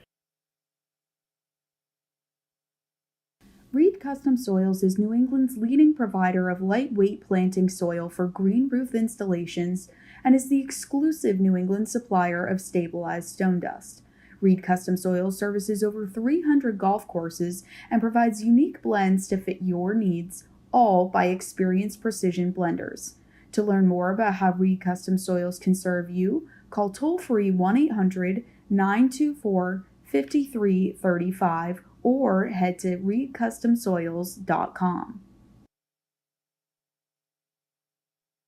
Soft as a Grape has 10 retail locations on Cape Cod. So even when you're cheering on your Gatemen at any away games, stop into a Soft as a Grape store for the best Cape Cod products. No trip to the Cape is complete without a trip to Soft as a Grape.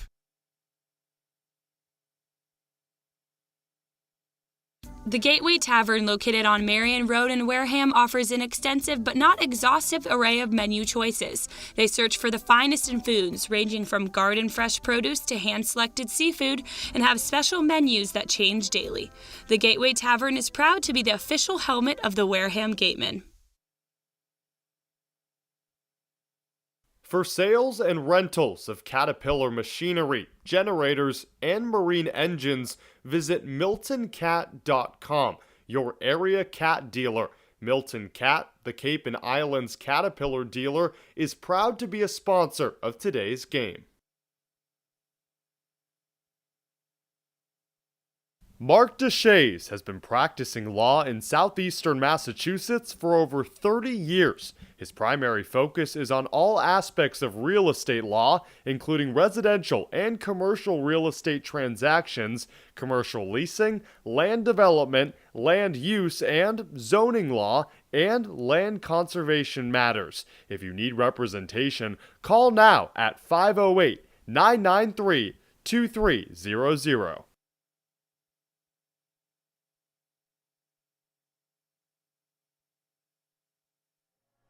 Back in Falmouth, Massachusetts, as we wrap things up here at Gov Fuller Field. Joining you on the South Coast Health post-game show, I'm Cade Crenshaw. He's Cameron Ezeir. We're here with Claire Foley here in just a few moments on the South Coast Health post-game report, where Wareham takes down Falmouth 4-2 tonight. 4 runs, 7 hits, no errors, with 9 runners left on base for the Gatemen. Meanwhile, for Falmouth, in the losing effort, 2 runs on 5 hits, 3 errors. They were costly, with 4 left on base. Your winning pitcher is Cameron Weston. He moves to 4-0 this season. Meanwhile, Luke Wells takes the loss for the Commodores. He moves to 2-2. Well, Cam, it was 4 unanswered runs scored by the Gatemen tonight, 2 in the 4th, and then a key 1-out double from Hogan Windish to bring 2 more runs across. All around, great win. What a job by the Wareham Gatemen to stay vigilant on the task at hand after losing yesterday in what felt like heartbreaking fashion, because you score 2 in the first against YD and go scoreless over the next 8 innings, and that ends a 3-game win streak. You wonder in that situation, okay, is this team going to almost hit a wall because they were so successful prior? But instead, this Gateman team came to Falmouth to take on a Commodores team in which had already beaten them twice, and whether it be Hogan Windish or maybe even Derek Fabian, there's so many guys you can throw out there that had productive at-bats, and I think that's what we've been pleading with this Gateman team. Have productive at-bats, force full counts. This is a team that has such a high ceiling. Unfortunately, we've seen more of the floor than we have the high ceiling. Really, really good win. With the victory, the Gatemen improved to 11-12-3 on the season and moved to 25 points in the Cape League standings. Meanwhile, Falmouth falls to 10-14-2. They remain in 5th place. So now, Cam, at this point, you worry a little bit less about a surging Falmouth team towards the bottom half of the standings. And suddenly your eyes are set. Can the Gatemen slide into 3rd possibly and interact there with Bourne? So right now in the 7th has just ended. The Bourne Braves are leading the Cotuit Kettleers 5-3. The Bourne Braves are now a point above, of course, barring what happens in their game against the Kettleers. They're a point above the Wareham Gatemen, but you're right. Now the Gatemen have separated themselves from the Falmouth Commodores. 3 points between the 2 teams, so Falmouth needs at least 2 wins to take over the Gatemen in that 4th spot. So right now, and this is odd, that every Gatemen fan should be rooting for the Cotuit Kettleers right now, but the Bourne Braves are leading, so as it stands right now, Wareham is still in 4th, but a huge win to increase the gap between these 2 teams on the field. You look across the box score tonight. For the Gatemen, RBI hits from Hogan Windish. His 2 RBI double in the 9th inning is what separated Wareham from that 2-2 tie en route to this 2-run victory. But you go all the way back to the 4th, and I think that might have been just as big. A 2 RBI, bases loaded, 2-out hit from Derek Fabian, a player who had struggled over his last couple games, finally comes up in a big spot. He drove in 2 runs on that base hit back in the 4th, and Cam, we even said it then.